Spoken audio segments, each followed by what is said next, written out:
All right, and welcome and thank you guys for your patience. Here we are today, a little later than what we would expect, but thunderstorms and all that going on. We seem to have bad luck here with that in Utah. But with that being said, we are going to get right into this. I'm joined again with Matt as we are seeing an Ivern versus Master Yi.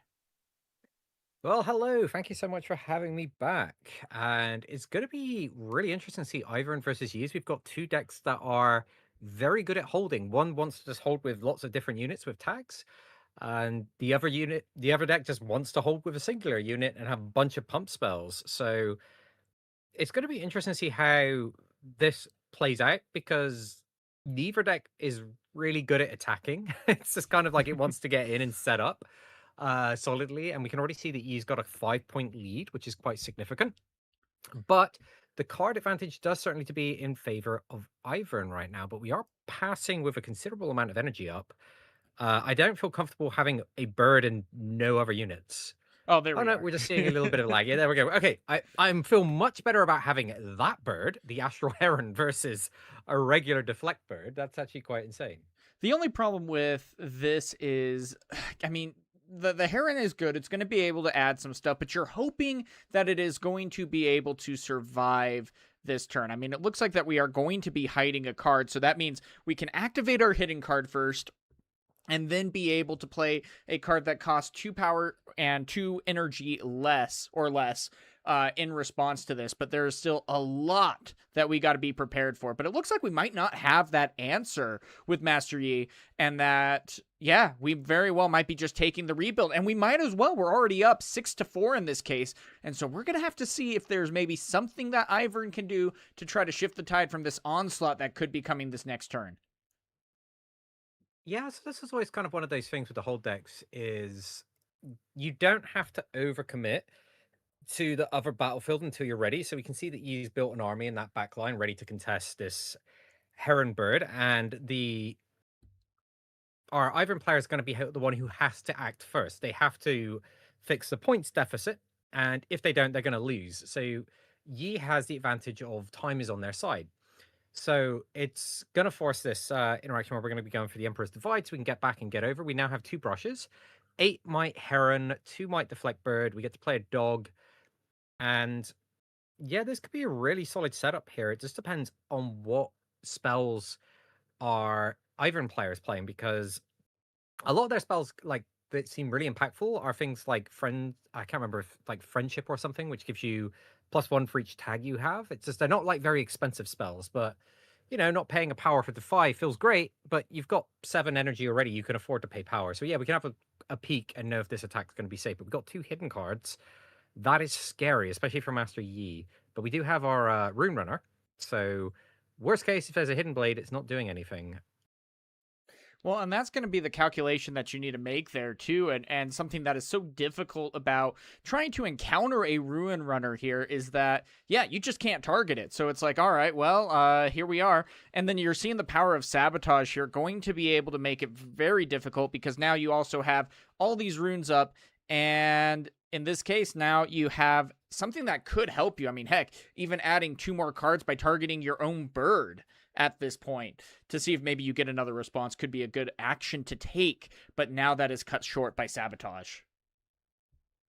Yeah, it's always tough because like the most impactful part of sabotage is you no longer can bluff anything. Mhm. Unless you've already got it hidden on the field, your opponent gets like full perfect information to make all of their reads. And that's where a lot of people always face that conundrum is like, do I defy this? Defy is the best card in my hand that they want to take, but how badly do I need them to know that this other card isn't the thing that's going to blow them out? And you always end up in that situation where it's like, it might make sense to defy this, even though I don't really want to spend a power and an energy if they're just going to take the defy anyway. Um, okay, we're going to see this Poro coming in. It's a pretty chunky Poro. And the And we're back going to get a off. back off forced. Okay. So back off, I mean, it's still going to be a decent enough card to be able to utilize here, but the hard part is now we're wide open for the taking here. Now, of course, we still do have the 6 might that is on the board here that is going to be able to withstand this. So we might have to actually trade some units here, but still dying alone is going to at least allow for the Yi to be able to draw the card. But you're still seeing now this discrepancy of 6 now to 11 on the other side of the board. But the Rengar might be a great option here to be able to try to even the tide, especially since it is a cat in the brush. Rengar is a cat. It's one of the biggest problems that Ivern has had is that a lot of the really good random cards that appear in some of the decks, like Azir, is a bird. And all of a sudden that becomes extraordinarily relevant in certain interactions. And Rengar being a cat is the biggest bane in Ivern's existence because it's also a cat in a color that Ivern can't play. Yeah, so we have to Hidden Blade our Heron, or just lose our Heron as the defender on Forbidden Waste, which should be all we wrote for Ivern here, because I do not see how you stop this Rune Runner from just taking when it's unaffected by anything. Yeah, that's going to be the hardest part there is you just weren't able to establish that board state very effectively at this point. And then, of course, the Yi, even though that we saw that you were able to set up a really good board state with the Heron and things like that, all those cards were units and 2 spells in this case. And as soon as that's revealed, there's not really much else to have to contest there. And you're playing very heads up as the Master Yi player. And so, I mean, having the Hidden Blade that was able to be cut short by Sabotage was a huge advantage there, because something like the Bird in this case wasn't able to utilize you to be able to gain 2 additional cards here. So I'm going to be curious to see, now that Ivern is going to be able to go first in this game too, if that's going to be able to make a difference here. But that's the thing, though. Yi has been getting some more cards in Vendetta that makes his ability to attack in all the better. And I can't wait to see if, we might be able to see some answers that can make it very difficult for Ivern to be able to take this game. Yeah, the biggest nerf to Master Yi is there's no longer a best of. That's like the only nerf Master Yi has seen in the 4 sets that we've had access to him. But I think actually one of my biggest, this might be my hot take for anybody watching, and I'd love to hear chat's input, that I think people aren't greedy enough when they play Heron. Like, a lot of people are still playing like 1 energy, no power cost spells that they want to be playing for free off of Heron. It's like, hey, do you realize you get to play like Shen, Leader of the Kinku, for no power cost and 4 energy, or Vengeance for 2 energy, no power? Like, you get to play some of these greedy spells, but nobody wants to put those cards in their deck because they're worried, what happens when I have this card and I don't have Heron? But then why are you playing Heron if you're not going to be the greediest person on the planet? Like, honestly, at that point, I just like, my eyes are seeing dollar signs. And, as somebody who's British and should be focusing on my own currency, I still have the dollar signs with Heron. I'm like, okay, how do I get the most out of the cheating effect? I don't think enough people are greeding on Herons, and that's one of the reasons I don't think we've seen it hit its maximum potential. Although we did see I believe it was a Kali in Barcelona making it all the way to 10th place, and I think they were on Heron. Yep. And we're going to see a cat in a brush again, and we get to flick back to the Emperor's DS. Yeah, I think that's Dias or DS. Whatever you want to say. You're British. You can add a inflection on whatever you want with this and your accent. The language is named after our country, so I suppose I do get that right a little bit. Yes. So, but that's going to be the hardest part here. Is Rengar is just going to be able to shut down Ivern so effectively here. And it looks like even in this case, we're currently going to be at a 4-4 with the Azir moving in, and we're going to have to utilize an answer here to be able to buff our unit up. And it looks like that answer is going to be met with 5 costs and a power at this point for a Vi to then come in and stun a pit rookie. Vi is such a great card against Master Yi. It's just kind of like a bit of a weird spot where you need an answer that doesn't get countered by Defy, and Vi is that best answer. But then you still have the problem, is like, okay, then you need to survive the counter swing from Master Yi. It's Vi doesn't get charmed. That's like another advantage to having it. It should be really, really good. But then when you're facing down things like Rune Runner, it's just like, oh yeah, this Vi doesn't actually do anything. Because on paper it just should be like, okay, how does Yi even get to exist as a deck when Vi is an extraordinarily playable card and very highly played in yellow? But Yi persists, which tells you about the strength of this legend effect. With like 0 playable, okay, you've got a semi-playable signature spell, but Yi is just so absurd because of this +2 in most cases.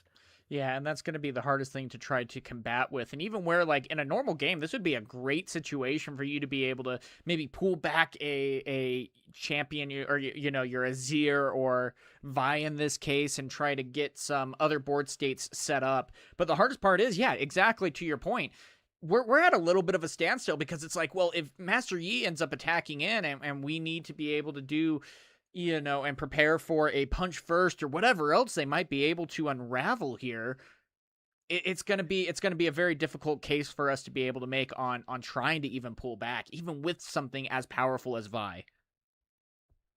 Yeah, and I can see Amazonas Master says Dirty Yi.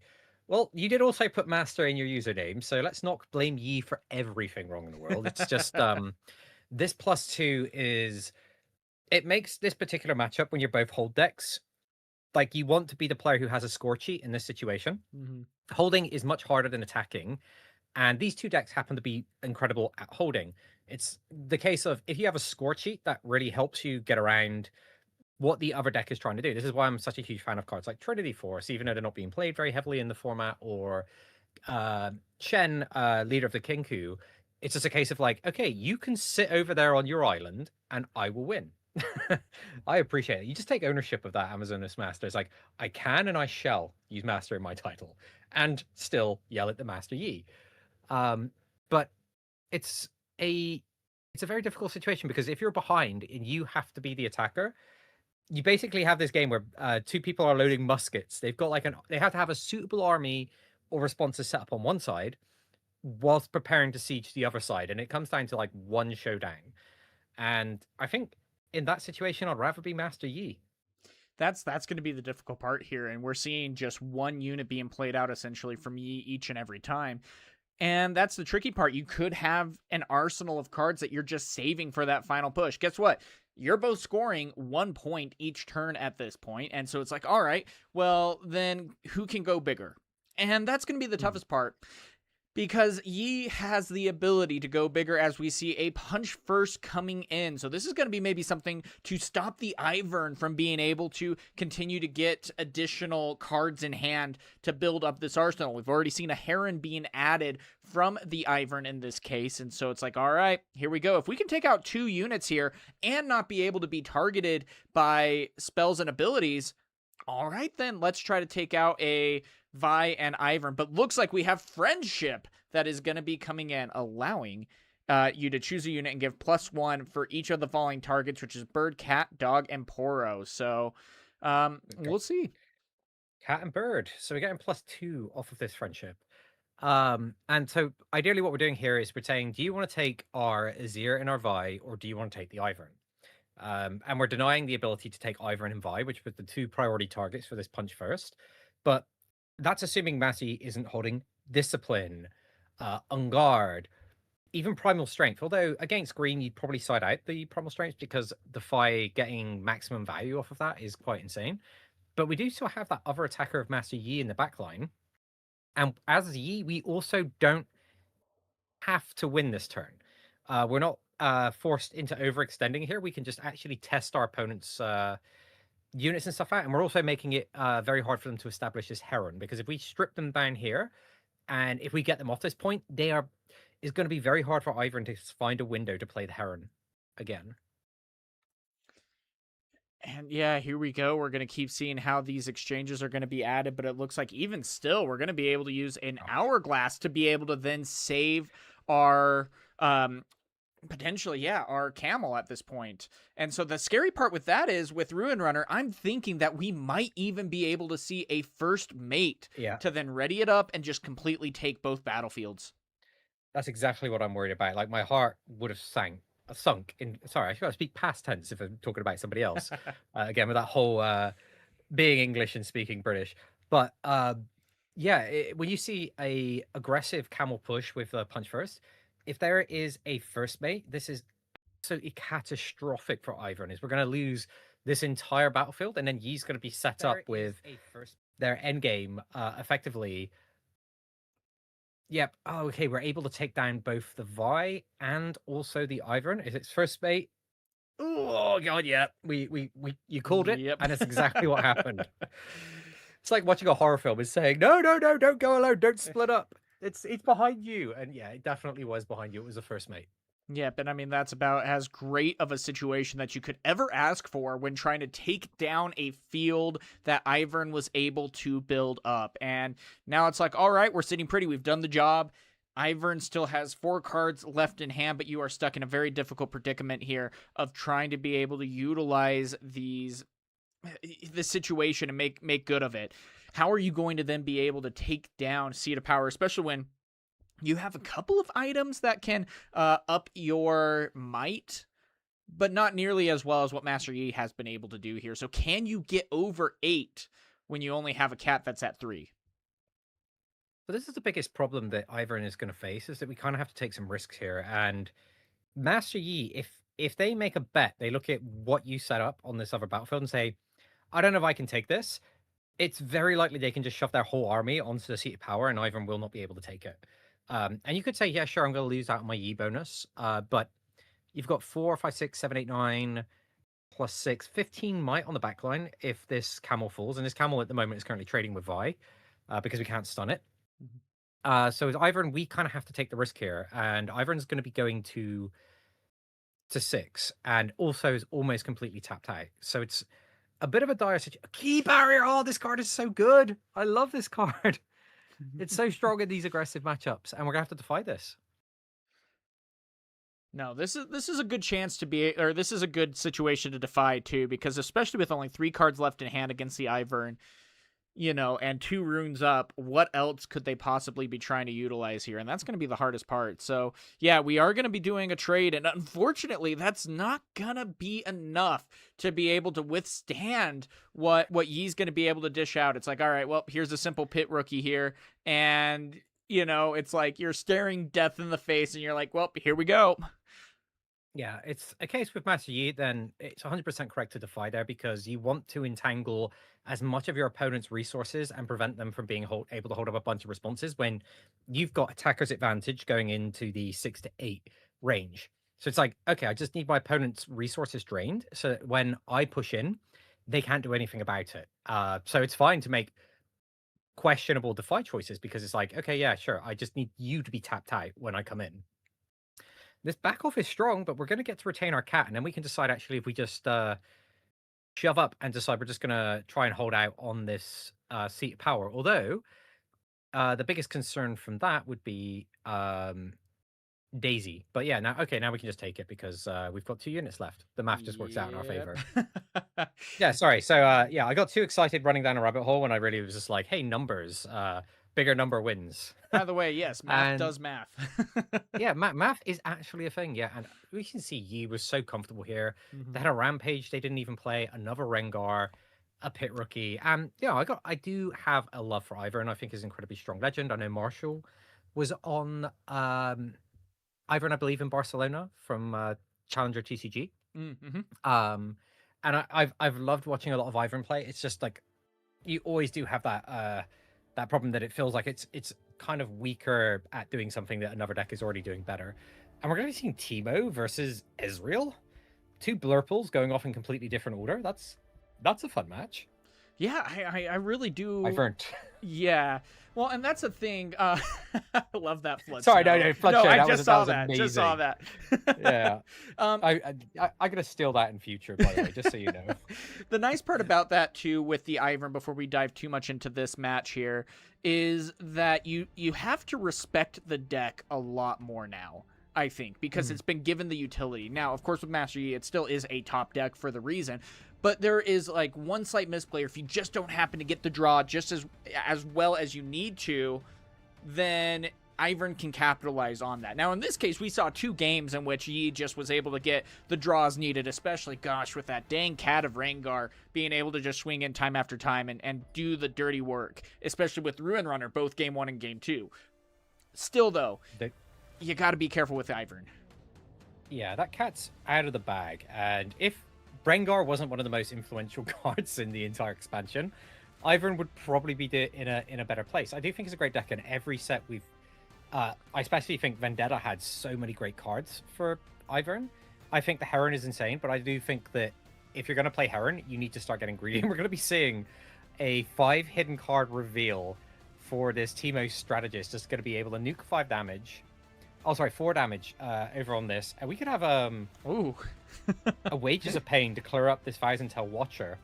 Teemo is just such a disaster to attack into, because now they've got enough hidden cards that you almost get a full swing with these Teemo strategists on there. So sieging Teemos is just, it feels miserable. It's not hard, it's just a slog. You're like crawling through a tar pit. And that's what it feels like playing against Teemo. All right, and then it looks like we are going to get a Nocturne that is fresh into the fight, but also 2 more hidden cards that are going to be revealed here. So with already 4 damage being taken, that's now going to be going up to 6 as the Nocturne goes into base. So that is catastrophically bad for the Teemo player. We needed to see 1 more hidden card to clear out this Thousand Tail Watcher, because that would have allowed us to not have to commit anything else. If we've got a Stupefy, we kind of have to play it now. Although we do get a good defense over here by finding that Nocturne, which is unaffected by the Thousand Tail Watcher, but that one miss may entirely decide this game. Mm-hmm. Well, we still have 1 more face down card, and so there's a chance if that's another book, we might be able to dig into a Stupefy that can make it to where this Thousand Tail does fall. It does look like that it is going to be a Tide Turner, which doesn't help in this case, unfortunately, and it just is going to be a straight across trade, which is something that you just do not want to see. Yeah, I mean, even if you bring this Nocturne over, it's a case of like Thousand Tail Watcher has already shrunk the entire board down. So we end up getting exactly 7 because we've got -1, -1 on 2 of our units. So yeah, we can't unfortunately stop this Thousand Tail Watcher just stomping our entire team. And you can see that Dreadnought is currently on 7 points, so we just need to survive 1 of these holds. We do have double Nocturne on the left side, and this Ezreal on its own cannot stop this. And then Teemo does have the other half of the Sprite Fountain to kick off next turn. So we know that Teemo has got a very high chance of closing. So what is our Ezreal player doing here? Yeah, because a Stupefy won't be enough to be able to get you over that. And I mean, still, even the Nocturne is going to be something helpful. But yeah, it looks like we are still going to be stupefying. And unfortunately, though, that is still going to be 4-3 there. So unfortunately, just not going to quite be able to get there, as even now, this looks like it is game number 1 that they are still in, even after 30 Turn minutes. 12. Yes. Well, it's like, yeah, sorry, go ahead. No, like, no there's worries. A lot I can say about this. Well, that's the thing, too. Yeah. The biggest thing, though, is this type of matchup can be such a grind when you have one that is trying to hide cards and hold, and the other one is trying to get to the late game and dominate. And so you're going to be at this standstill and this bashing back and forth while each of you are struggling for points each and every turn. It's actually quite hard for Ezreal to break through effectively, because one of the ways the Ezreal deck thrives is being able to just keep sniping all of its opponent's units out, and it bleeds some cards with the Bewitching Spirit and Pack of Wonders. But Teemo gets access to Guerrilla Warfare, it gets to hide cards, it gets to play out its cards very, very quickly.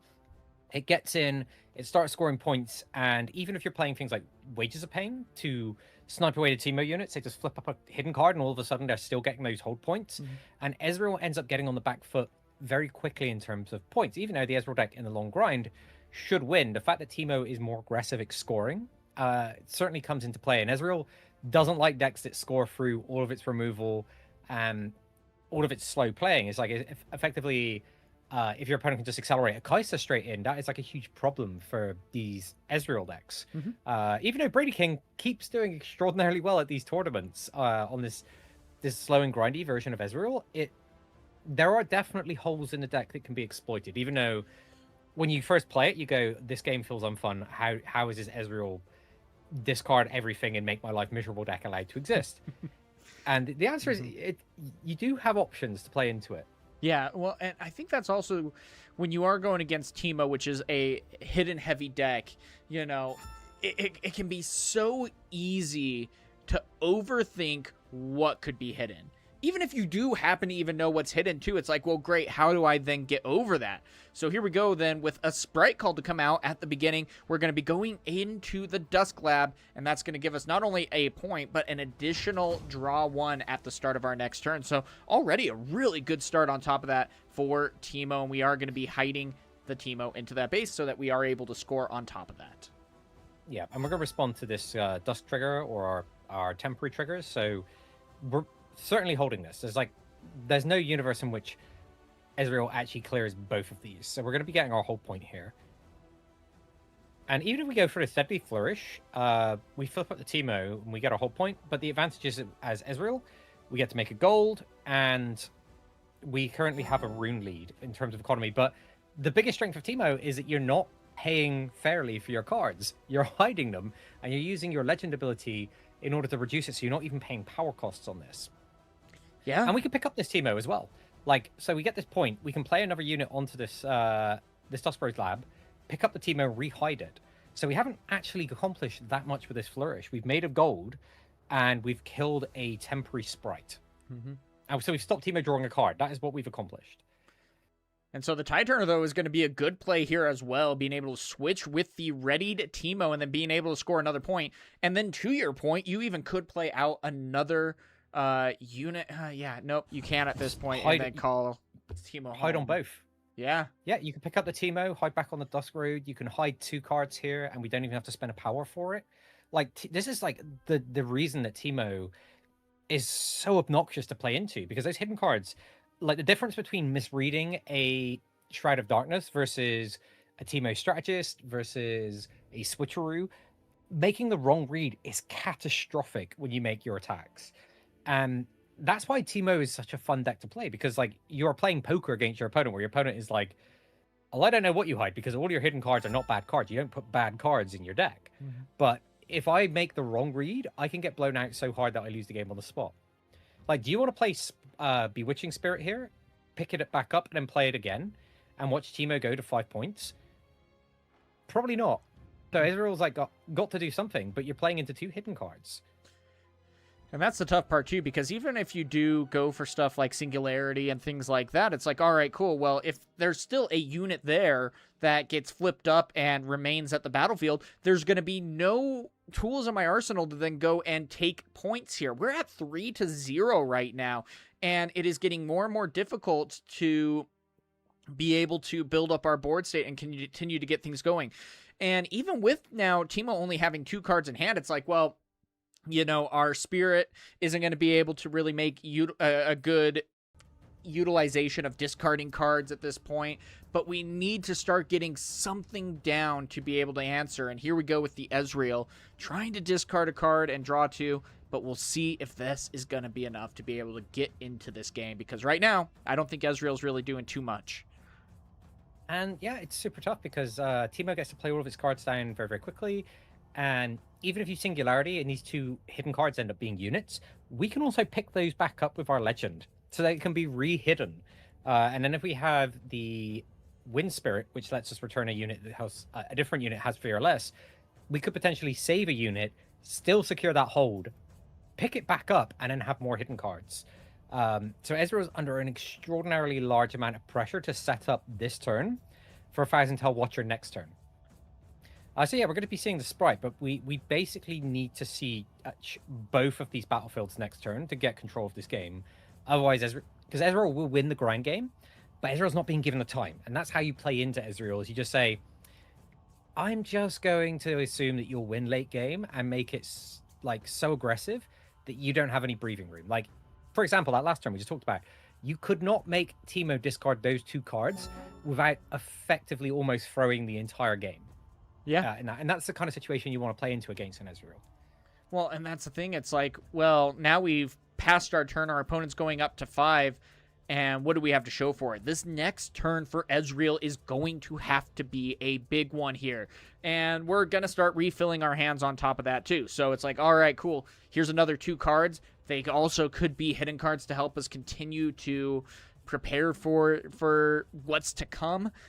And even then, we still also have the ability to play out a unit into Teemo's battlefield and take him away and hide him into the Dusk Rose lab. So we're really poised for a good situation here. And even if the Ezreal happens to have like a Thousand Tail Watcher or things to be able to blow up what is already revealed in these battlefields, what then? And it feels like we're going to need to have more answers than our runes and hand are able to provide. Yeah, because there we go, the Windsinger. We've got 6 runes as Ezreal, and if we're going to go up to 8, so even if we have the Thousand Tail Watcher next turn, we have to fully tap out, pay 2 power to make that play. And there is no way that we do not have hidden cards. We get to rehide the strategist here, which means attacking is going to be, on average, putting 3 to 4 damage on your unit. Like, with this deck that has so many hidden cards now, it's unlikely that you don't see multiple triggers. And then, worst case scenario, they find a Nocturne and just pull 4 might out of nowhere, or have follow-up plays. Mm-hmm. Well, and that can be so catastrophic, too, when you're going against that Thousand Tail, because it's like, oh, by the way, my -3 is now kind of void at this point, because I'm just going to be having to go against a full-on 4 might from the Nocturne that gets blipped out of nowhere.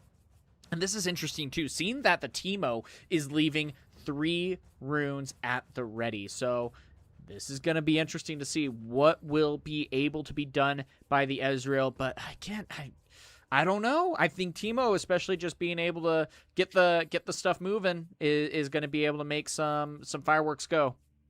Yeah, chat. What do you think those 3 runes are representing? Like, the immediate one is Starcrossed, but you could also be looking at a in-hand switcheroo. It could be Rebuke. We could have Smokescreen. I don't know what this Teemo is playing. I don't have the deck list. Yep. Okay. So we can just shove back that Bewitching Spirit. You don't really have time to play it again. So now we're trying to make the smallest amount of commitment to breach these hidden cards. So that we then, if we do follow up with, for example, a Thousand Tail Watcher, we can actually get into the game, which is why Teemo leaving up 3 runes is super impactful here, because Teemo can only hold, on these battlefields, can only hide 1 card at each location. So Strategist is going to trigger, and this Ezreal is almost certainly going to get sniped. Yeah. Oh, well, perfect. I did not realize you had the deck list to share afterwards. So yes, you can also get them from the Discord. So if you are not a member, please do go ahead and sign up. It's how you get to play into these wonderful tournaments every week. And we get to Gust. I mean, that's a great answer right there against the Teemo, being able to utilize that Gust so that the hidden ability cannot be activated, and now the Ezreal is locking in, and it's like, all right, well, now we're going to be testing to see what those 3 runes are going to be able to bring at this point.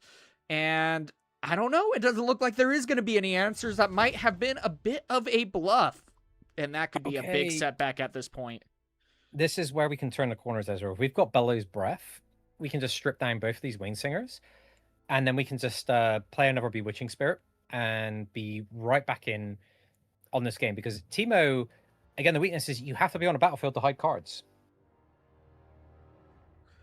Aw, Keldor Gaming says, these events being on a Thursday mentally helps me get through my work week. What job do you do, Keldor Gaming? Like, are you a doctor or something? Or are you just kind of on the grind doing spreadsheets and stuff, and you're just like, what is my place in this world? Riftbound is the place. Like, what's going on with that? Yeah, and I mean, this is going to be big, though, because it looks like we are going to be at least tapping 2, so something's going to be coming down, and it's going to be another Bewitching Spirit. So, still not necessarily the best answer, but being able to force your opponent to discard a card, and yeah, there is the switcheroo right there. Interesting that it wasn't used against the Ezreal at this point. I can understand that. It's so risky. You need those switcheroos for Thousand Tail Watcher, particularly. If Ezreal doesn't have a Bellows Breath, Teemo has a chance to recover. But if this Ezreal, that last turn was so big for Ezreal that Teemo might now start falling behind and ends up just having worse cards, especially after we just gave up our switcheroo. But we chose to discard that. Over any other option that we had, we chose to discard the switcheroo. That can give us some information about what Teemo might have. Teemo might be having a guerrilla tactics or guerrilla warfare. Boring and mind-numbing office work. I'm sorry, Keldor. That's it is one of the problems with existing, unfortunately, is that we need money to live. Nobody's giving us a free lunch. Yep. Well, I think that's going to be also the hard part there, and why I would say that we would want to use the switcheroo at this point to be able to hold. We're already at 5 points, especially to 1. We know Ezreal, if he takes this battlefield, is going to see the momentum. We did see, though, that the opponent had the other Gust, but it's like, at this point, we do not want to give up this battlefield, because if we do, I just feel like we get so much further behind. And even waiting for like another Thousand Tail, it's like, all right, cool. Even if we happen to stay on Duskrow's lab, we then can pull back everything if need be and be able to prepare for that final push of going from 6 to 8 points. So, I don't know. It's tough, and it looks like instead of having Bellows Breath, still have the Gust, but there is very difficult situations to be able to try to calculate that. That's super interesting. We decided to play this Windsinger to our base when we could have played to a battlefield, then picked it back up to hide it again. But we've chose to directly play this into our base because at this point the game starts heavily tipping towards Ezreal to be favored if we cannot get back onto the other battlefield. If Teemo is ever in a position where they're sat on both battlefields with hidden cards, you're in danger. You're probably not winning those games. We're hard playing the Teemo strategist, and then we're hiding. So our game plan is we're just taking one side and hoping for the best, and trying to make sure that we take it. I won't say hoping for the best because there is a plan, but we've decided that we can no longer afford to support both battlefields because the amount of energy it costs to preserve a battlefield is quite high, considering you can't develop and hold up energy to also interact. So trying to hold both battlefields is always a really big challenge that a lot of decks have. Teemo gets away with it because you can hide cards and you're just not paying their actual costs for them. Well, that's also, though, the hard part with Teemo, though, is, yeah, you are able to hide some cards, but you're almost relying on that to the point where it's a bit of a crutch. And I think that can be the shortcoming because it's like, guess what? I have a hidden card. It's really good. But here we go with Angler Beast. And to my point of the units in these battlefields, though, are so small. And that is difficult to try to get this going again. And so that's the thing. It's like, yeah, I have a hidden card, but also if you get past my hidden card, I have 2 might on board. Great. Cool. Thanks. Yeah, these Angler Beasts are so good into the strat. If we've got Shroud of Darkness, we can potentially hold on, but this Ezreal player still has so many runes open. We've got Temporal Breach, but that's not going to stop this Angler Beast trigger from happening. But yeah, Ezreal could still at least get a Nocturne going, right? Because it's like when let's see, when I defend or am played from hidden. Which currently neither is happening. So neither is happening. Nothing. Mm-hmm. We probably should have. Well, it doesn't matter because this card's going back to our hand, and then what we can just do is more farming with this Pack of Wonders, and we can Pack of Wonders as Angler Beast every single turn. Yep. So how does Teemo even stick a hidden card based on what we've seen so far? If every turn our units are gonna get shoved and our hidden cards are gonna be forced. Yeah. It's all players return their 2 cards. Yeah, so we get to just go ahead and play our Bewitching Spirit again. Yeah, this Angler Beast, a very solid side deck card coming in. Mm-hmm. Also very good against many, I was going to say token-based strategies, but you do see things like Azir's units are usually at 3 might. Yeah. But the spare Sand Soldiers aren't. Well, and that's the thing, too, and it's like, especially against something like Rek'Sai, Angler Beast is just the full shutdown on this point because it's like, and that's one of the big reasons. Now, luckily, you see that LDZ was pretty much going to be taking this for the Rek'Sai kind of matchups because of how well you can shut that down. But it's like, oh, by the way, though, it is applicable into Teemo. So, yeah, let's use it. Oh, I think the intent was that we were going to play the Angler Beast onto the battlefield. Yeah, that's cool of the opponent to let you do that after you've got information about the hidden card and stuff. I don't like takebacks after an opponent has gained information, but I do understand that the strategy is, and if we get this Vex Apathetic down, it means that Teemo's not going to be able to accelerate anything out, and then we get to maintain control of the game. But you're absolutely right. This Angler Beast is excellent into decks like Rek'Sai, which are a big threat, although we did see from Barcelona, none of the Rek'Sais made it into the top 8. Also, Mystical Minx. Yeah, no, of course. Very happy to host, and well, I'm not hosting, that's Silent Night. I'm just literally a tag along, but very happy to cast this. So thank you for your support. Do appreciate that. Go ahead and hit that subscribe button if you're not there already. Hint, wink, wink. Sorry, you're not allowed to do that because you're the actual person who owns the stream, but I can do that. I can promote you.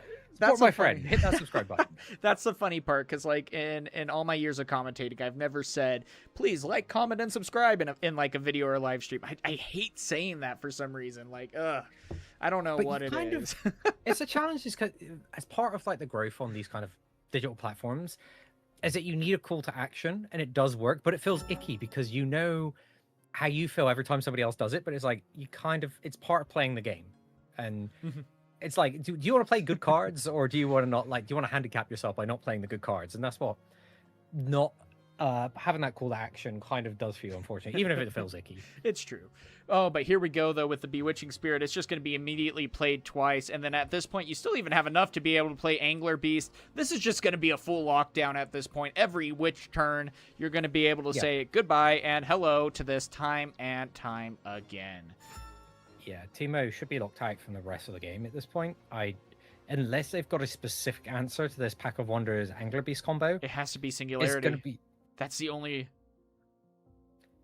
But we also assume that I believe Ezreal's generally play 2 copies of Angler Beast in their deck, in their side deck.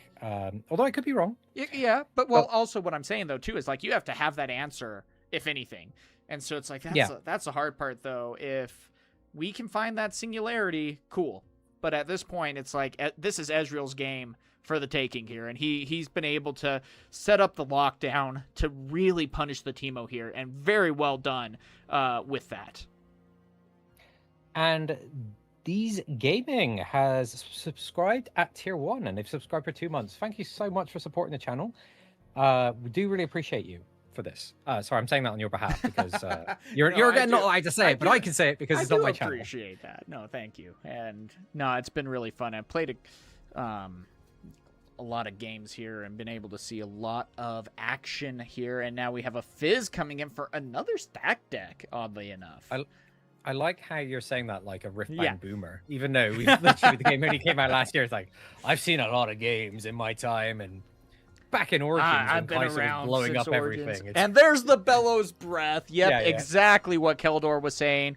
But yeah, Dai's been playing a lot of games against him. A lot of fun there as he tries to get his Kha'Zix deck working, which is really interesting too. So we'll be watching and casting his game a little bit later in this tournament, so look forward to that. A lot of fun.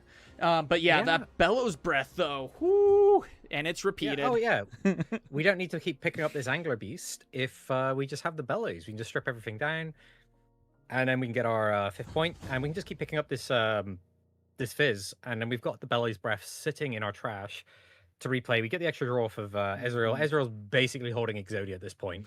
Well, and this is the hard part. I do not see how Teemo gets back into this. This is the thing, though, is like Teemo, as long as he's not slow playing, can still force his opponent to try to get to all these points. We're at 50 minutes into this match so far. And that means that we can not necessarily slow play, but try to run out the clock, because especially as we go into game number 3, we're going to be able to move faster at this point. And so now that we're able to... definitely supports Teemo's strategy a lot more, as you're saying. And that's like one of the advantages of playing a fast deck is if you do end up in end of match procedure, if you score 5 points before your opponent decides they want to start playing the game, you probably win that match. And at the end of the day, what you sign on the match slip is more important than what the game would have actually played out as had it gone to its full conclusion. So you're absolutely right. If we go to a game 3 here, that's going to favor Teemo, even though Teemo's got not a snowball's chance in hell of winning this game. If I'm being entirely honest, and I should probably watch my French. I don't know if I'd say hell on the old Twitteroonies, but it's going to be tough. Yeah, and that's the thing. It's like at this point, as the Ezreal player, I would also be trying to play as quick as possible. And even now at this point, even with the Thousand Tail Watcher, that's going to be nowhere near as close to get things going. Yep, and there's the Teemo out and about, and that is going to be game number 2. But again, we still only have 9 minutes left until we go to turns, and it is just like what you see in the regionals and at your local Nexus Nights, where you get 3 turns, starting with turn 0, then going 1, 2, 3. So not a lot of time that can be spent here. We'll see what is going down here as we prepare for game number 3. Spite if you're a blue player and you're in that position and you realize that game 3 favors you and you have Time Warp in your deck, sometimes it's worth playing the Time Warp, even though you know you can't win the game. So it's just like, I get to take an extra turn. Well, that favors me. It feels shady, but it's actually complete. As long as you're not genuinely trying to manipulate the clock by slow playing, it's allowed. It's just, we all know what you're doing without actually doing it. Like, that's kind of like the weird thing. Yep. Well, and the thing is, too, especially as the Ezreal player, and I want to run this question by you, is what do you do? Like, when you are doing your mulligan, do you try to mull into the Angler Beast? And just immediately, if it's not in your starting hand, you just put it, you put 2 cards away and you try to get to that piece sooner rather than later? I think the thing is with this, as the Israel player, is that you don't mulligan an Angler Beast that you draw, but it's not the card you're mulliganing for, and usually you're looking for Pack of Wonders and stuff to do, but if you find that Angler Beast, you just never throw it back because you just need it. This matchup is going to be very, very hard for you. And Ezreal going second is already a very difficult spot to be in for game 3 when we're on a time limit. And Teemo is already threatening to go up to 4 points next turn. 3 points next turn. Because we're going to get our hold, and then we're going to go ahead and score the other side. And then we're going to get a hide. So we're potentially going to 5 points before Ezreal even actually starts playing the game. Mm-hmm. Now, the hard part about that is Teemo sacrificed all of his runes, and even with being able to utilize Star Tip Peak, which is going to channel a rune, great, that's awesome. But on the flip side of that, and no actions there, not even for like the Ezreal to be able to come out. But I mean, you're going to have to try to take over the other battlefield, and your runes are going to be gone anyway. So it's like, gosh, you are sacrificing a lot at this point. Rift Nation says, just like every regional, it's always the blue-purple players holding everyone hostage for an extra 40 minutes, wasting everyone's time.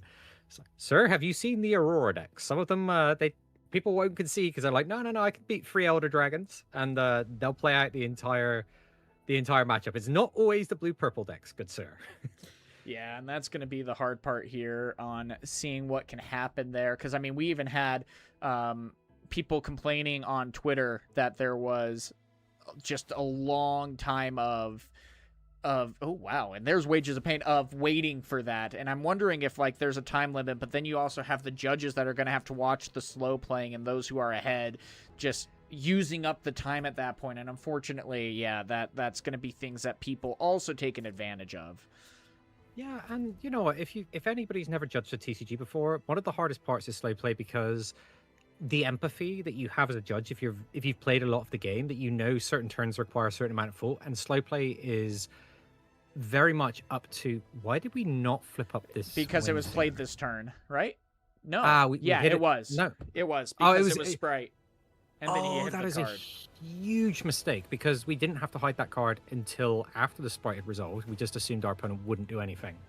But yeah, so sorry, going back to my point, slow play is very subjective. Like if you think a play is the person's taking too long, that it is. But if you have empathy because you've played the game, you are going to have situations where you go, this is the turn where I need to be in a tank because the entire game hinges on this. But every single time that happens, it has a knock-on effect to every other player in the room, where every single game that drags out like that is adding a tiny bit to the clock that results in these very, very long rounds. And it's very difficult judging. And slow play warnings, they're the warnings that should be given out the most, but they feel difficult to give in the moment, especially if you look at the player and you're like, okay, this is a lands and he's really thinking on this, he's a good player, he knows what he's doing, and I have to give him do I give him a slow play warning? When he's not wasting time, he's genuinely thinking. It's like, well, yeah, because it's taken away from the experience from the rest of the players in the room if the play is too long. This actually happened to Prismaticism in one of their feature matches, where I think the judges gave him you need to make a play. And he was like, my opponent's got 3 runes up right now, and my next turn pretty much decides the entire game, so I do need a minute. Yeah. But he was playing it below the pace that was required. It is very hard to give slow play warnings and be fair. Well, and that's why when you're going against like Allen's or Prismaticism, you just need to beat them in 20 minutes and call it good, you know? I think that's probably one of the best things that you can do at that point. Hashtag humble bragger over here, who was playing Master Yi. And who was it you played against? Because I remember it was Allen's, yeah. It was Allen's, and we're like, okay, you know what? If you lose this one, no one's going to judge you. And you came back 20 minutes later, it's like, oh yeah, I 2-0'd him. Easy mode. And we're like, no, wait, what happened? I never said easy mode. I said, let's go. I never said it was easy because it was the first thing Alan, if you're watching this, the amount of shade that Silent Night was saying in this private chat was insane. But yeah, we are going to be seeing a lot of Teemo playing in this very low rune economy. I think we missed a star-tipped peak trigger. But again, these sprites are allowing us to move so fast, and this plays directly into the end of match procedure. I'm amazed that game 1 took so long. That's, again, both players really grinding it out. But if you start getting into that length, it's almost certainly Ezreal's game in every sense. I guess the reason that didn't end up happening is because Teemo was so far ahead at that point. No, and this is the difficult part too. I mean, we still have 3 minutes left in the round to be able to get things going here. But again, Ezreal is finally getting to the point where he might be able to.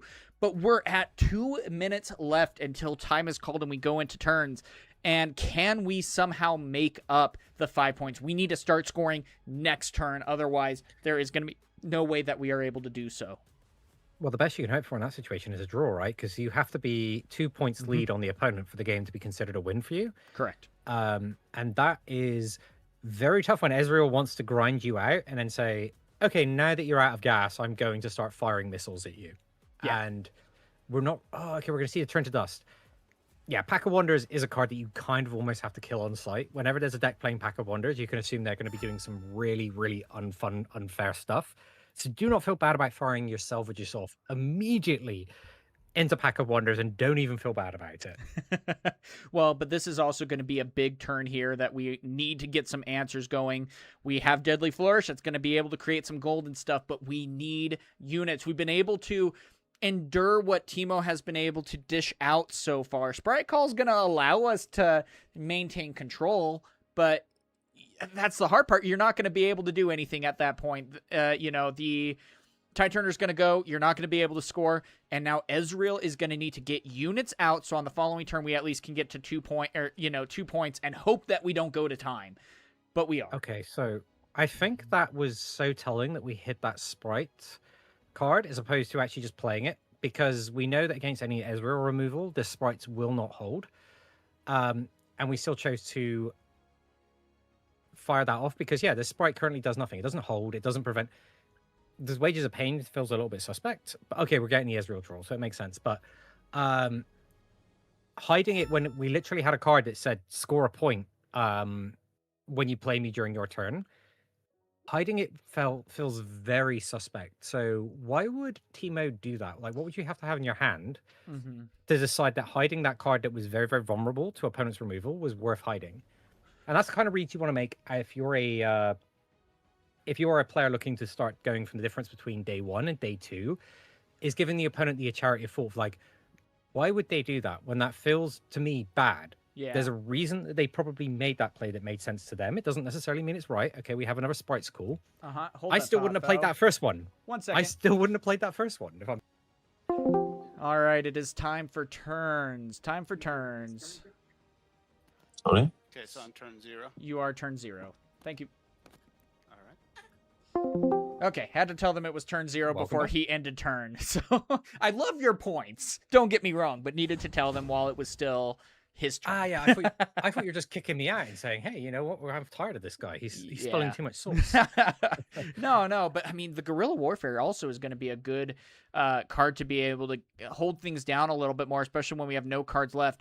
But that's the thing that I don't like about the scenario either, is that, yeah, we played out the answer to attack the Sprite for additional gold. But for what? I really feel like we needed to play out our Ezreal instead to at least get on the board, if anything, here. And here we are with now Teemo threatening to go 6-0, and we're at turn 1 on Ezreal's side. Can you share your screen again? Because obviously when Yes. when you left the room, I could no longer see. Squeezy is suggesting an add-on called Riftsight. I'm not familiar with that one, but if that is that like the Hearthstone add-on where the viewers can actually just sort of hover over cards and then read them? I think that kind of only works on the official platform. So I'm interested that somebody's made an add-on for Rift Atlas, I would guess. Yeah, well, and I'll definitely do some research into that too, because that sounds very helpful. But yeah, unfortunately though, I think the Ezreal just has gone way too slow. I think we even might be at the point to where he is just going to be conceding. I'm looking at the leader or at the tournament board to see if maybe he is going to report, but I'm not seeing any movement just yet. So we'll see what is done here. But unfortunately, I think we just moved way too slow. No, we are still playing. But, I mean, that's the hard part. And also being able to open with Sprite Fountain on the Teemo side just got him so far ahead. Yeah, the painful part of being an Ezreal player is this game is 100% almost locked down that you would win if you played it out. But that's not the reality of how tournaments work. And this is one of the reasons that the this hyper control version of Ezreal deck kind of didn't stick, even though Brady King did incredibly well on it. And we've seen other players do really, really well on this style of deck. Your end of match procedure chances are very low. If you don't win game one, you're in such a horrible position. Ideally, we get to flip up enough cards that this Thousand Tail Watcher doesn't score, but even then, it's like, Ezreal, you're going to need a Bright Fountain to even score a point here. And we've got 1-2. We've got 2 hidden cards. So we've got 5 on board and we've got 2 damage. So this is going to be a trade at the moment. Yeah, gosh, and that's going to be the tough part about this too, is you're just set up way too much at this point, and there's not going to be a whole lot that you're able to do. You've not even played the game wrong. It's just your deck is not set up in this situation. Your deck is very highly dependent on making sure that you win game one. And it's the same problem that Aurora decks have faced since Unleashed, where it's like, yeah, my deck is great, but if I do not win game one, I probably don't get a game 3 because I'm so far behind. Yep. And that's kind of, I advise not playing decks like that in regionals, because it is heartbreaking if something goes wrong during game one and you're like, okay, even if I dominate game 2, all my opponent has to do is actually play game 2, and the match tips in their favor because of how tournament procedure works. And that is a consideration when you're building your decks. You need to take in the fact that the clock is something that happens. Like, we're not playing in a vacuum until we're in the top cut. Yep, exactly. And so, I mean, I still feel like, though, just to be safe and not go... No, there's no way to go to tiebreaker. It's going to go Ezreal being turn 3 here. And so there is not much here that we can get going. I mean, Sprite Call is going to put us at 6 points, and then, yeah, that's going to be the GG at this point. Yeah, and to nobody who's saying unless you play fast, it doesn't matter how fast you play when it takes me at least until turn 4 before I'm playing Aurora, and then I need to fill a points deficit and be within 2 points of the leading score in order to tie the game. You can play very quickly, but you're still in that situation where it's like, my deck wants to play a 10-turn game, or 12 turns, and that takes quite a lot of time. And that's just a risk you take with playing a slower deck. And that's the hard part. You're going to be finding yourself at that grind of trying to really earn your wins, which is perfectly fine. Don't get me wrong. But that's the hardest part, is even if you do have the time management, if you're playing 20 turns a game and every turn is 2 minutes long, then you're still in trouble at that point. You know, that's the hardest part. And that was the problem with game number 1 there with Ezreal versus Teemo, is that their game 1 took 30 minutes. So really, whoever lost that, you were kind of playing by the seat of your pants, trying to make sure that you could get a full game 3, and which is very difficult to do against these 2 decks. And this comes up actually a lot. Back when I worked on Yu-Gi-Oh!, a lot of people would ask, like, why don't we use chess clocks? And it's like, it's because the game isn't the same. In chess, you make a move, you press the clock. In Riftbound, in Yu-Gi-Oh! Or other card games, I get to interact on your turn. So it's like, when do you press it? Like, I'm reading your card while you're doing something. Do I just immediately tap the clock? And then more of the game becomes around, did you remember to tap fast enough? And there's kind of these chess clocks. And also, like, do you bring your own chess clocks, or do you have to supply them as a tournament organizer? What if it's not working properly?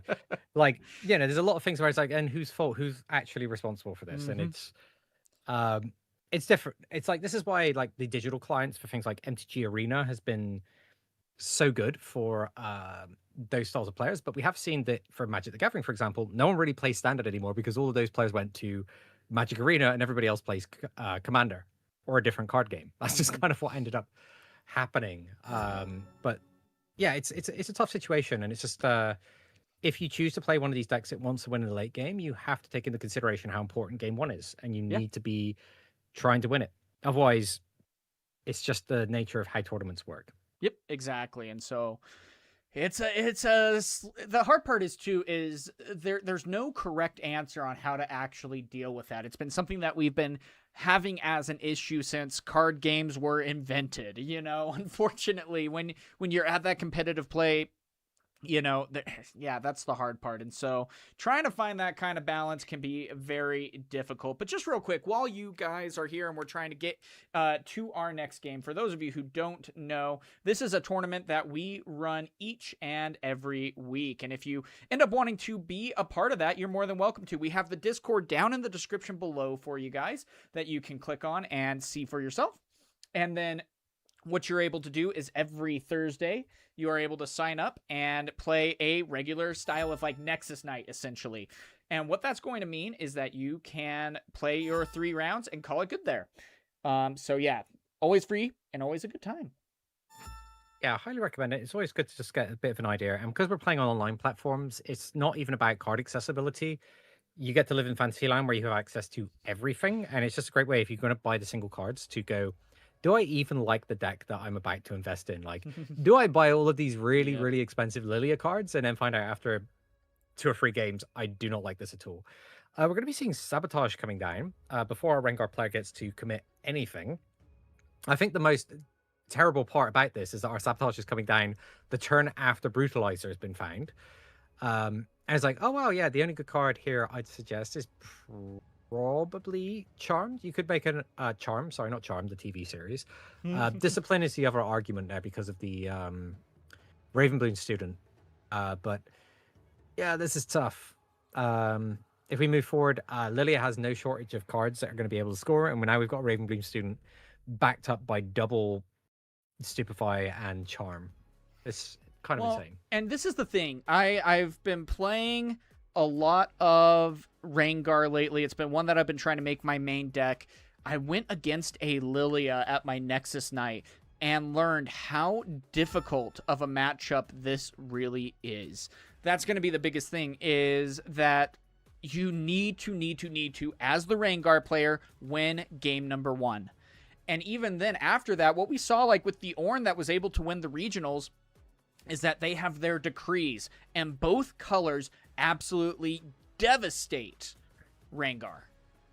Yeah, I think that is like kind of a huge problem, right? Is that Decree of Insight, and I can't remember what the green one is called.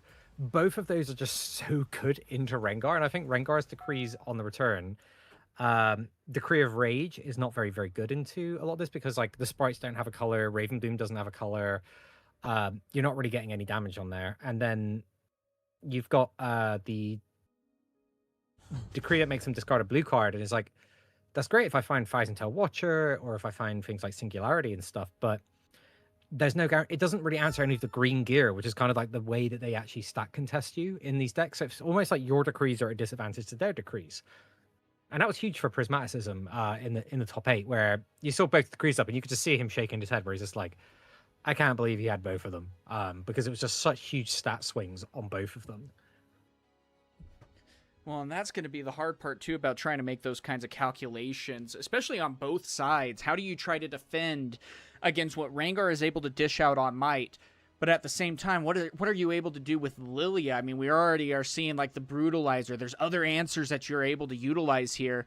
And that can be one of the hardest parts. It's like, all right, well, we're playing almost a little bit of a game of chicken. If we leave units in these battlefields, are they going to survive? And more often than not, probably not. Yeah, and we also know there's double Stupefy in our Lilia hand. So it's like, cool, we can move this into Noxus Hopeful in, and we lose to Stupefy. So we have to use this Pride Stalker buff to make sure that we don't get hamstringed by these Stupefies. Especially if we do decide that we want to attack into a Ravenbloom, like our opponent gets double value. Yeah, so now we're going to just go and comfortably snipe out the Ravenbloom.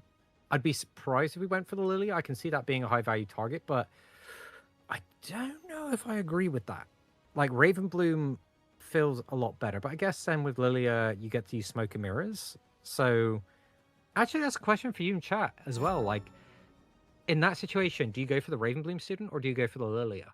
Like, my gut is telling me that Ravenbloom is more difficult to deal with, but I could be wrong. What about you, Silent? Do you have an opinion on that? That's the thing too, though. It's like, if depending on what they have, how much can we manage to deal with the board state there. With 2 runes up, you're assuming, of course, that they are going to maybe potentially have like the discipline at that point, but that's going to be an additional 5 might added. So it's like, can we somehow get over that 8? And it's like, yes, but also at what cost? We would have to be able to contribute so many units at this point to be able to do so, whereas Lilia continues to just pump out units turn after turn after turn with relative ease. And so I feel like if we did commit to that Ravenbloom student side, we could have been punished, and the momentum that we have built up for so long gets lost. Yeah, it's completely fair. I'm trying to see now, like, if we Rengar onto the Star Spring, oh yeah, we retreat Ravenbloom because we can go to 4 and go 4 against 7, which is not ideal. But there's very limited value in killing this sprite. The only thing that we're doing here is preventing Lilia drawing a card, which is extraordinarily important. But Lilia comes at you very, very fast, and these brutalizers really do add a lot of stat points. It was the same reason that the Ornn deck from Manland was just so obnoxious to play into. Is things like the Steric's Gauge adding +3, the brutalizers just being able to constantly shift sprites at you with massive stat lines was incredibly strong. And I think actually the next time we see Prismaticism playing Rengar, I'm almost certain there's going to be a Thermo Beam in the side deck. I cannot imagine he goes to Singapore and doesn't put Thermo Beam in. Yep. When we look at the top 8 from Barcelona, spoilers for anybody who hasn't seen it, 2 of the decks that really stood out, both Azir and Ornn, because weirdly, Gear are kind of like the best cards in the entirety of Riftbound. And that's not because the Gear cards themselves are the best cards. It's just that there's no good answers for Gear. Like, they're so specific where you have to side deck them because if you put them in your deck and your opponent doesn't have Gear, it's terrible. But it's always good to have the Gear. So Gear just inadvertently ends up being the best cards in the game. Because your opponents don't get value from playing things like Hidden Blade, which can't do anything to Gear. Mm-hmm. And that's why Ornn and also Azir has always performed very, very well, because you kind of have to almost forfeit game 1, because to contest that during game 1, you make your core deck so much weaker against every other opponent who's not playing tons of Gear. Yeah, I really like that point made too, and it's just something that you got to be so careful about. And if we continue to see that climb that blue green is able to make, Rengar is in the top 3 of decks, at least by win percentage. But if we see stuff like Lilia starting to get some confidence in that, or Ornn being now that big, hyper deck that everyone wants to play, we love to chase the hype, and so it's like, well, if we start seeing a lot more of Ornn, it's like this could also be even the start of the fall of Rengar, which, I mean, he is just starting to get into the limelight a little bit, and now he is going to be maybe pushed back a little bit back to reality at this point. Yeah, actually, my favorite thing to do, if you want to, and you can do this yourself, if you go ahead and look up Prismaticism in Alans, they train together, they do testing together, they're very good friends, and their friendship has such a profound impact on every game of Riftbound that we play, as these guys kind of almost define what is aggression and what is a control deck. And you can tell what they collectively as a pair think the best deck is when one player changes their main deck specifically to counter the other deck. Like when we take a look at Alan's Mel deck, it's like, oh yeah, we're playing triple Time Warp, and we're like, well, why are we doing that in a Mel deck? And it's like, oh yeah, because there is no hold plan against Rengar. If Rengar is attacking from 6 to 8, you're not holding. You're going to get obliterated by that. So Alans was like, okay, when my opponent sets up an army, I can double score that. Whereas if you look at the past, a lot more of the decisions that Prismat was making in the deck was to deal with Diana during the previous format. So those 2 players, you can almost just look at the way they built their decks and go, between the 2 of them, which one they think is more dangerous by how the main deck looks before siding. And it's fascinating, actually, because you can make so many reads on how everybody else is going to perceive the game because they're such well-known players. They always get featured in stream matches, and they're both excellent at the game. Like, I could just do hours and hours and hours of YouTube content based on Prismaticism's decision lines because there's so much to learn from them. Like, I literally worked on TCGs for 10 years, and I always end up, whenever I'm going through, like, the feature matches to think of, like, what's going to be a great next video? And it's like, there's a teachable moment in a lot of Prismaticism's games because of how good he is at the game. So when you just like literally take their 2 decks and say which one looks kit towards the other, and that's the better deck in the format. That is my general rule for competitive Riftbound at the moment, and I don't think it's wrong, but I'd be interested to hear what everybody else thinks. Yeah, and then even with all that too, it's like this Lilia just had about as much of a powerhouse of a turn as you could expect when going against Rengar. You were able to see how effective these Ravenbloom students could be, and also how much a downfall it can create when you have something like Stupefy with Ravenbloom students out, and also some charms. And so with all of that, even though Rengar was able to run to the other battlefield, still had nothing that could be able to answer that. So great answer right here, though, with the Nidalee. That was something that we needed earlier in the game, where Nidalee needed to be here to get some card draw going for it. And now, though, we're at the whim of what's in hand for Lilia. And if there's even like one spell, a discipline even, or heck, even a smokescreen, we might be finding ourselves in a little bit of trouble, especially with only one card in hand. And this is a must win for this kind of showdown. Yeah, and just saying, again, I think it's that rampage on the Ravenbloom student was probably correct. Ravenbloom student is probably the most powerful blue card in the game, weirdly, because it trades up so frequently, especially in blue-green, when Discipline gives it 5 might. It's a 2-drop that goes up to 5. Stupefy is a 2 might swing, and it's a card that you're probably playing 3 copies of in any blue deck that plays units. And it's very high value targets, and I think it's just blue-green just happens to be very difficult for Rengar, because Rengar generally exists on the ability to outstat you on every attack. And Lilia's now going, cool, I can get as much as you can with a Brutalizer.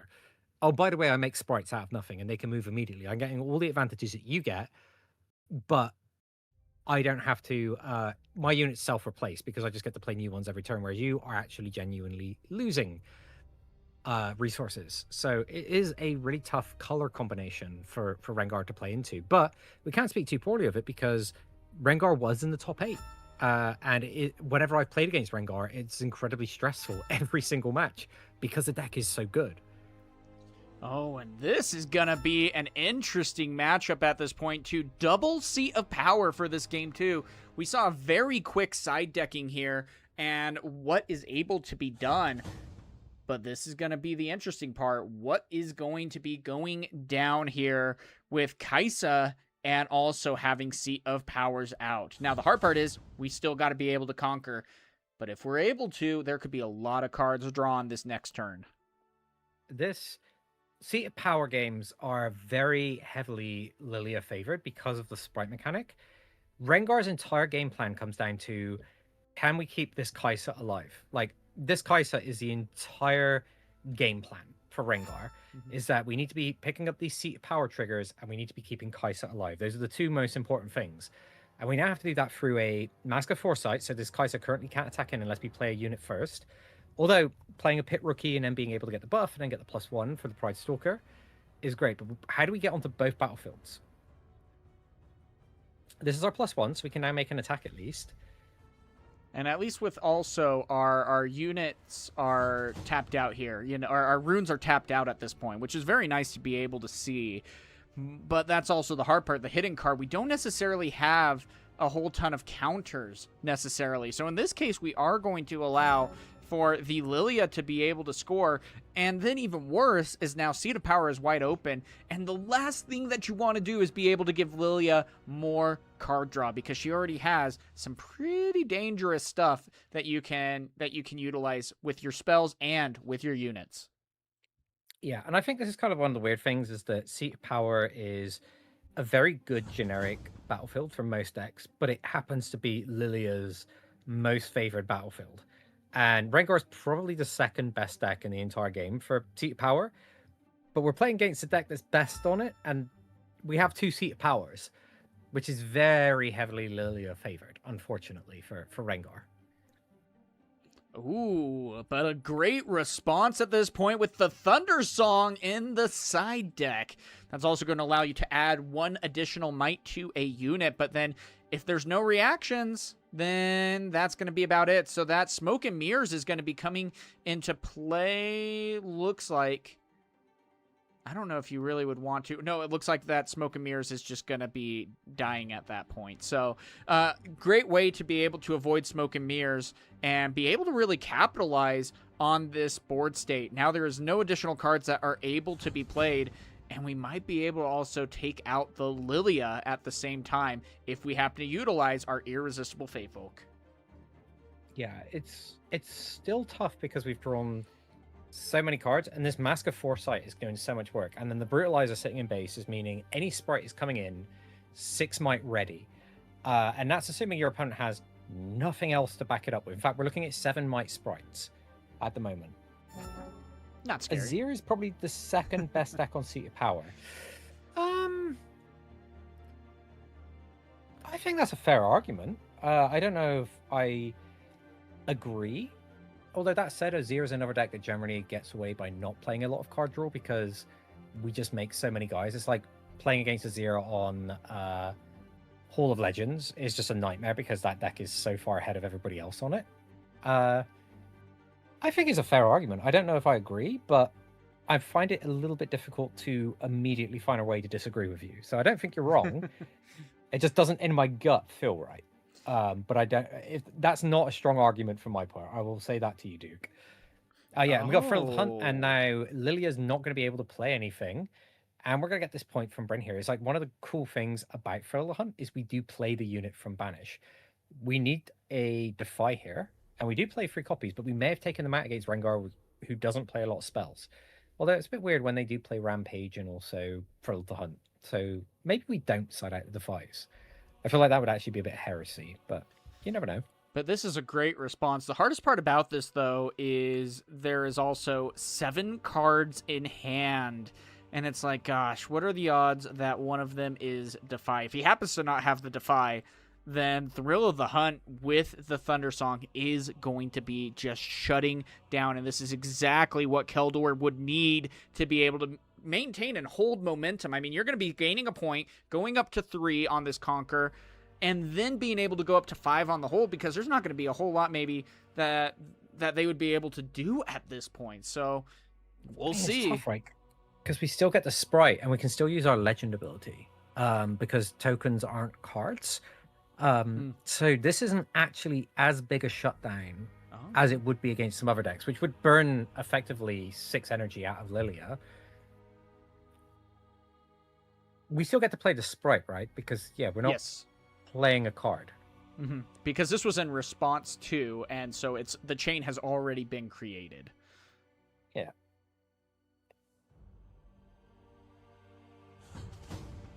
And we do get to see a power draw, though. Yep. But yeah, like, we're still getting almost maximum energy efficiency through a Bryn here. That's how ridiculous this Lilia Legend ability is. It's just such a powerful make a guy that can score immedially card. Yep. I was very happy to see Gelwinds is I think still very heavily on the Lilia at the minute. He is, well, especially when you already know a deck so incredibly well, especially into the matchups, and then you're able to get a best of. You've already secured your invite, you know. Why not just keep going for those best ofs? But right now, Lilia is showing why this can be such a devastating matchup for even a top-tier deck like Rengar. And we had the Thundersong out, and we were able to score a point, but now we're taking a look around, and it's like, well, what do we have to show for it? We have still now that Lilia is going to be at 6 points, and we're in trouble here. Because even if we do happen to conquer both battlefields, well, Sprite Fountain's going to come in. That's going to be another 7 might at minimum. We can make another Sprite at this point, double conquer, call it good. Yeah, like, literally, we had Bryn here, Frill of the Hunt, in reaction to our opponent's turn, and we still lost that round. Like, well, we still lost that turn. It was like, that's so incredibly brutal.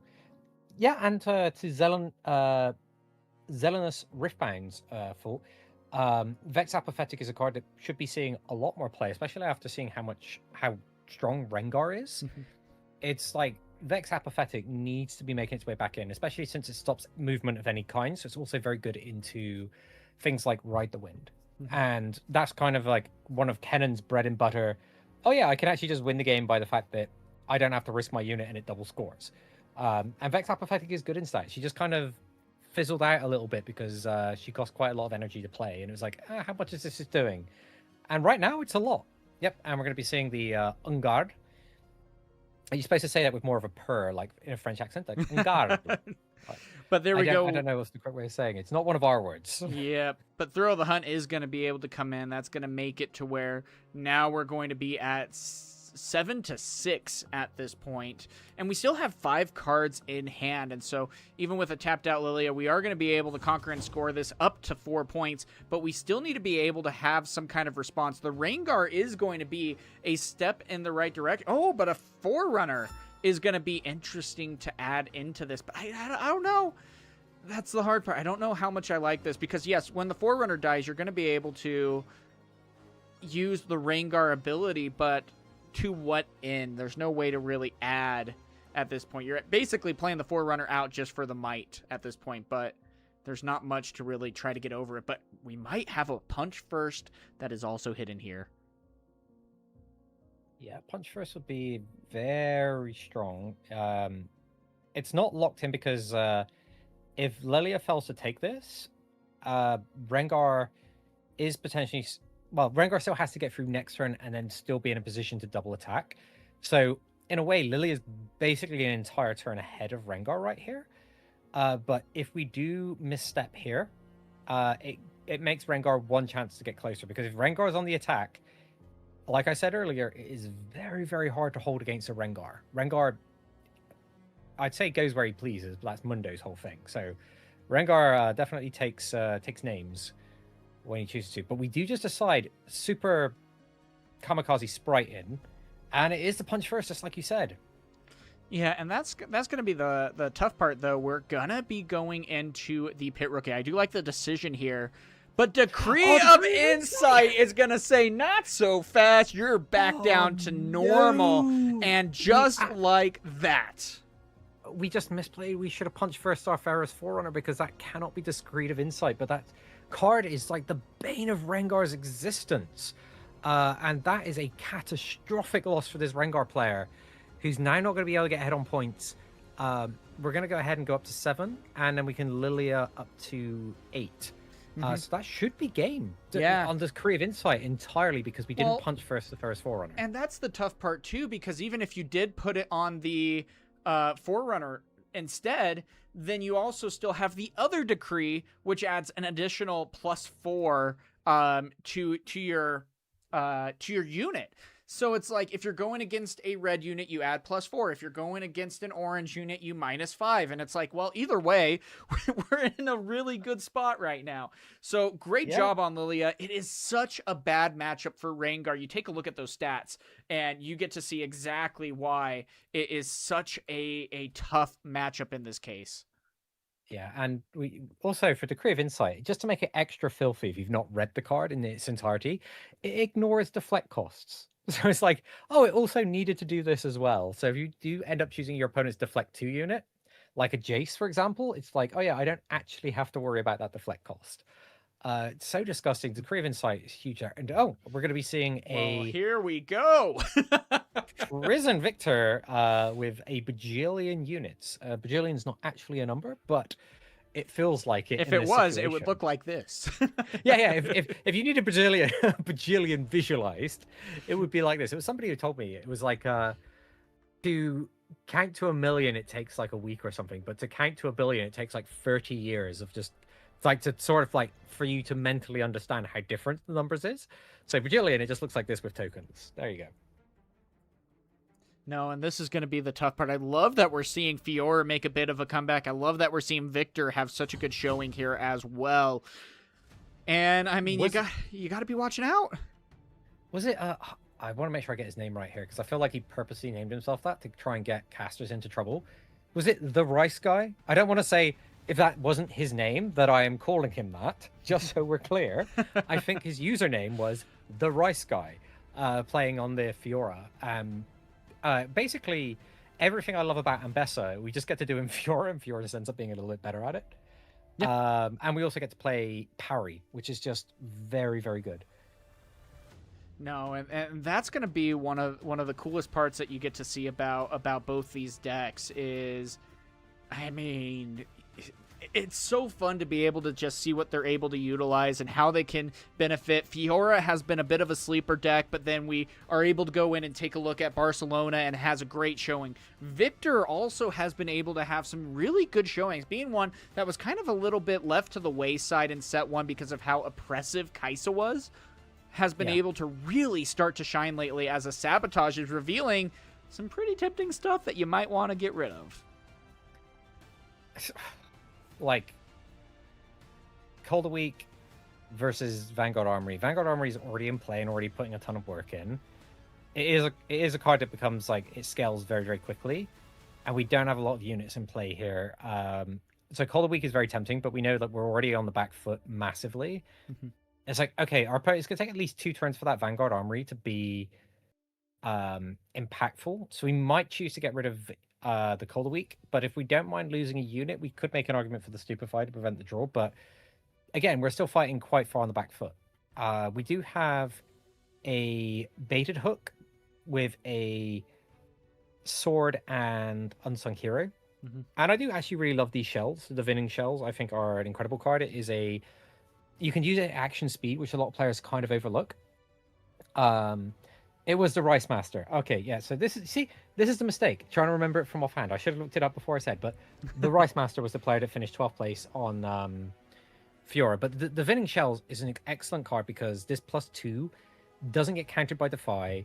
It can be played at action speed, and also that vision when you play it is pretty strong. Just having that little bit of extra filtering, especially in colors that don't normally get it. I really, really like it, and it works great with baited hook as well because we can just give ourselves +2 attack and then go ahead and baited hook away our unit here. Yeah, so I mean, we'll see what baited hook is able to bring in store for us. I mean, potentially hoping to see something like, I mean, a set is going to be a pretty nice hit there at that point. And I mean, baited hook is going to be able to put in a little bit of work there. It's hard because we have to make a successful attack. We know our opponent has Stupefy. We've got 7 against our opponent's 7, but they have Stupefy.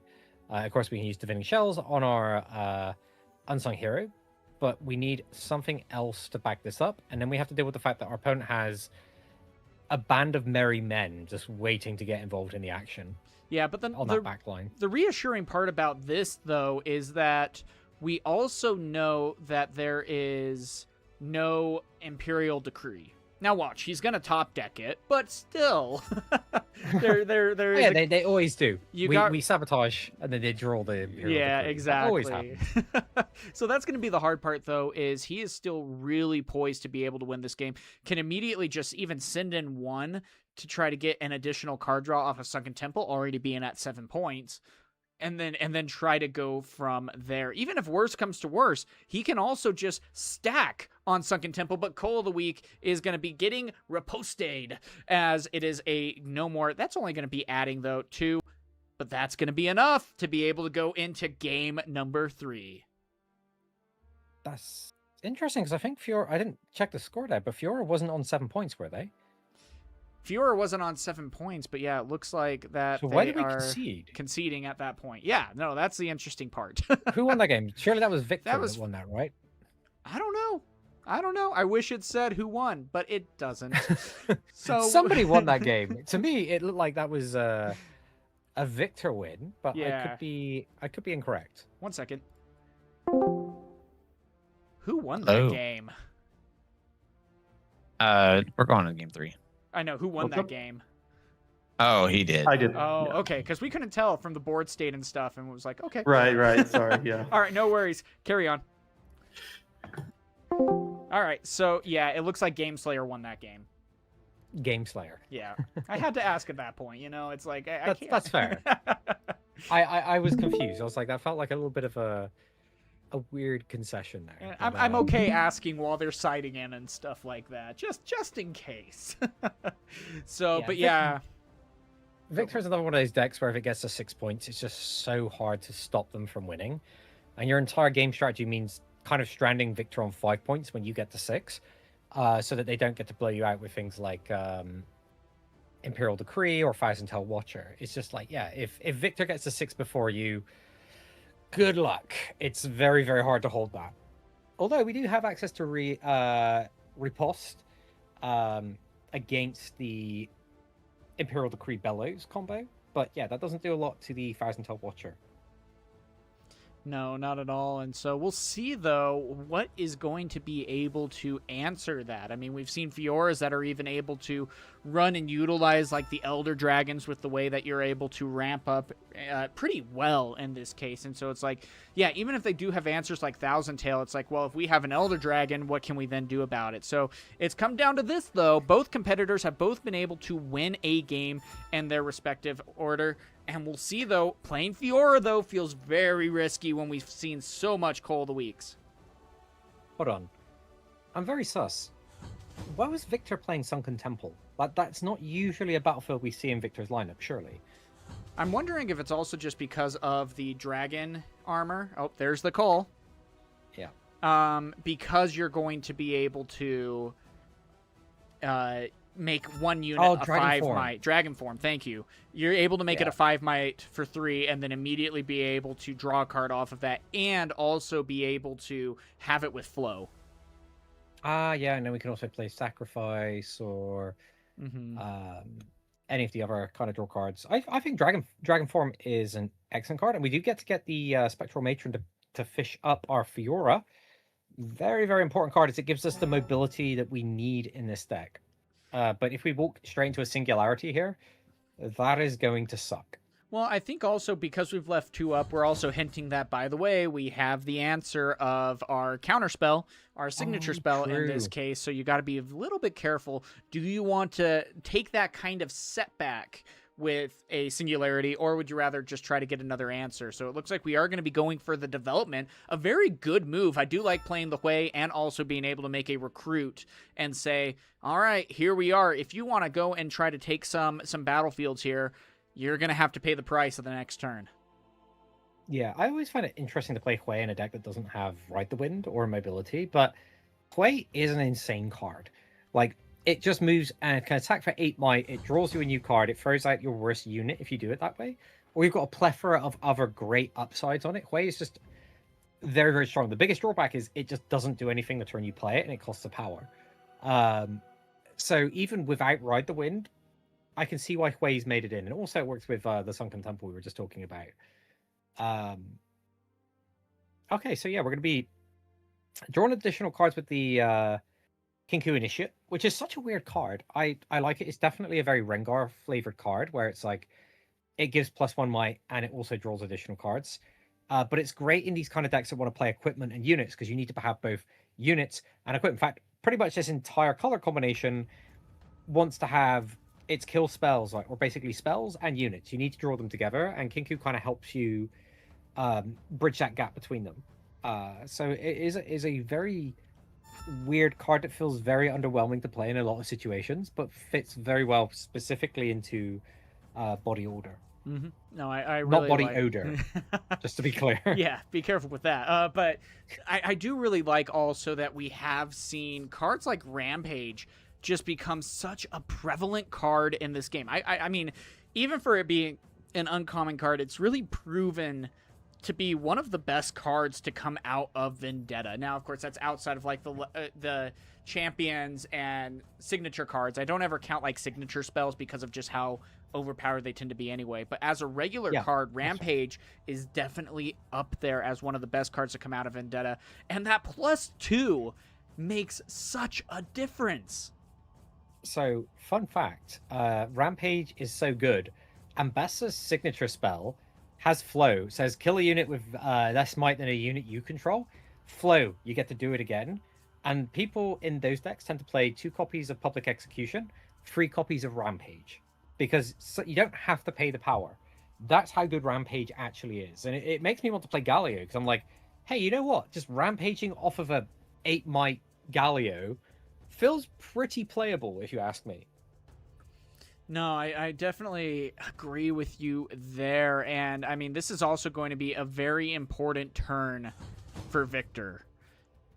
Already seen a bit of a setback there, but a Vi coming in could be a step in the right direction, being able to take down that Spectral Matron without having to lose a single thing. That's also going to be creating some gold, if they remember, and then also being able to stack up this battlefield and say, all right, what kind of answers are you going to be able to do? And I mean, being at 6 points, we're saying there's a lot to be seen here and some answers that are going to have to be dealt with. The card I really want to play, which we can't, would be Ruination right now. Because all of these units are getting +1 on this Trifarian War Camp right now. This is such a big hold. Fiora can do cascading stuff with BF Sword, so it's not a 100% secured thing. And we can also always assume that on this Rockfall Path that we've hidden Temporal Breach. So if you move in, you banish your opponent's unit, and then they can't replay it to the battlefield because Rockfall Path very specifically says you can't play units here. So we've got a hidden card that just basically reads, kill an opponent's unit, and not only kill it, you exile it into the Netherworld, and your opponent never gets to see it again. Now that's interesting, and that's kind of the interaction that I haven't really thought of, but no, that's a very good point to be able to make. And that's something that I absolutely love about these games is sometimes when you take a look at a card and you read it and you get locked into a mindset that it only works this way. And then you take a look at it and you're like, wait, no, it actually can target this way, or it actually can interact in this way. And that can be something to absolutely take your gameplay to the next level and really make a card go from good to great. Yeah, you can just like get away with it. It's always good on things like Thousand-Tail Watcher or any of our comes into play effects. But it's even more disgusting when we have a battlefield, which then basically becomes 1 power, kill an opponent's spell, do not pass go, you do not collect $200. It's better than Hidden Blade. It's absurd, but only on this battlefield if you want to use it in that way. But it's also very good against Empower and Equip decks. Like, you put on your BF Sword, you charge in, and it's like, I'll Temporal Breach your card. Oh, okay, yeah, it drops the gear and loses Empower, and then just gets bullied by whatever was on the battlefield. Very, very strong card in this matchup, and also on this battlefield as well. And we're gonna be making this dual attack onto Trifarian War Camp. Rengar? Oh, punch first. We're gonna go punch first. 13 might. We got 2 more from the shells. We can get up to 15 against our opponent's existing 6, 7, 8, 9, 10, 11, 12, 13. Our opponent's on 13 might. So we are taking this. The only problem is, we do have this, but the point deficit is still so incredibly low. And on top of that, we're going to be getting a bird back into our base, which could still make a pretty big difference on trying to deal with these trades here. So this is almost a bit of a desperation from Spartan here that I feel like might be just a little bit difficult to try to maintain and continue to take over the board states here. I mean, we have a battlefield that's going to be allowing our opponent to be put to 7. Odds are we still also have a Hidden Blade underneath that. Could also be a Temporal Breach, whatever else it might be.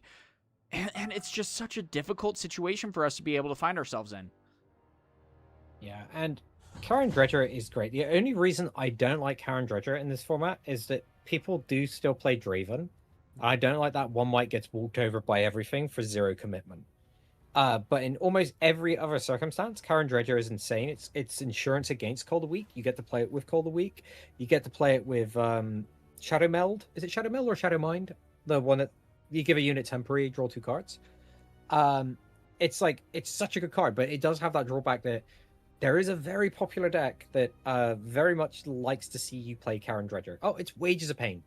But this is the value of being able to bluff, right? Is that we can't make this attack with a non-expendable unit just in case it's Temporal Breach. Mm-hmm. No,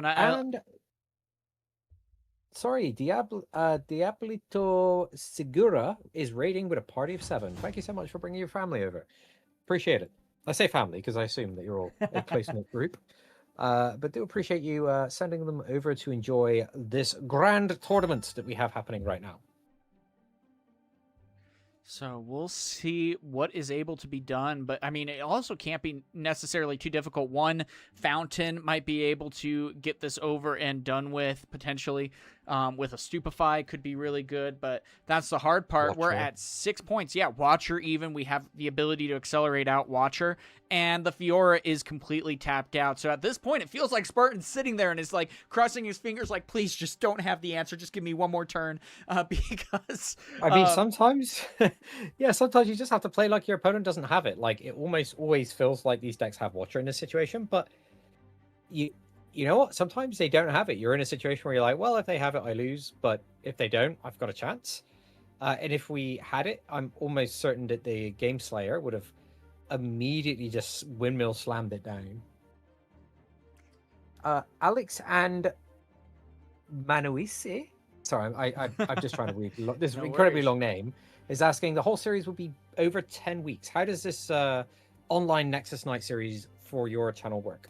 Yeah, so how this Nexus Night works is that every Thursday you are able to show up and we play at 6 p.m. Eastern. You can stay for 3 rounds, you can stay for 1 round. But what ends up happening is that you are able to get points at the end of your Nexus Night depending on how you do. If you get 3-0, you get 10 points. If you end up going 0-1, you get 2 points. You get points for showing up. At the end of these 10 weeks, the leaderboard will show who is the top 16, and those will qualify for the end of season tournament, where first and second place will get a playmat. So something to be keeping in mind there, and some fun incentive to get some good practice in, while also being able to have, you know, somewhat low stakes. Yeah, it's a free tournament. You got to come in and play. And you do occasionally get some of the like really high-end players, like Sold Out was playing last week, I believe. And you see some of these like famous people just occasionally show up and they're like, yeah, we still play online. It's like, in fact, like how Prismaticism even really got into the game was playing in online tournaments. And then that translated over so well when they start playing in real life.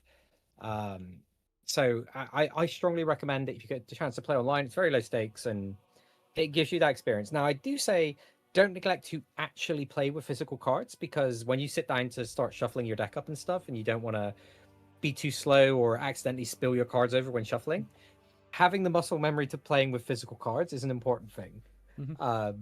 But yeah, online play, highly recommend it. Ooh, and a Call to Glory coming in on this as well to add that +3. That is going to be hard casted, so the buff does not have to be spent. And that first mate is proving why he has that type of leadership role on the ship, and is still going to die, though. But the Pit Rookie is going to be able to stay behind, and we're at 5-7 now. And this could be a little bit of a comeback that we might be seeing from Spartan. A place where we thought that he might not be able to win it might very well turn into a very big issue here for Game Slayer as we get to the end of this set 3.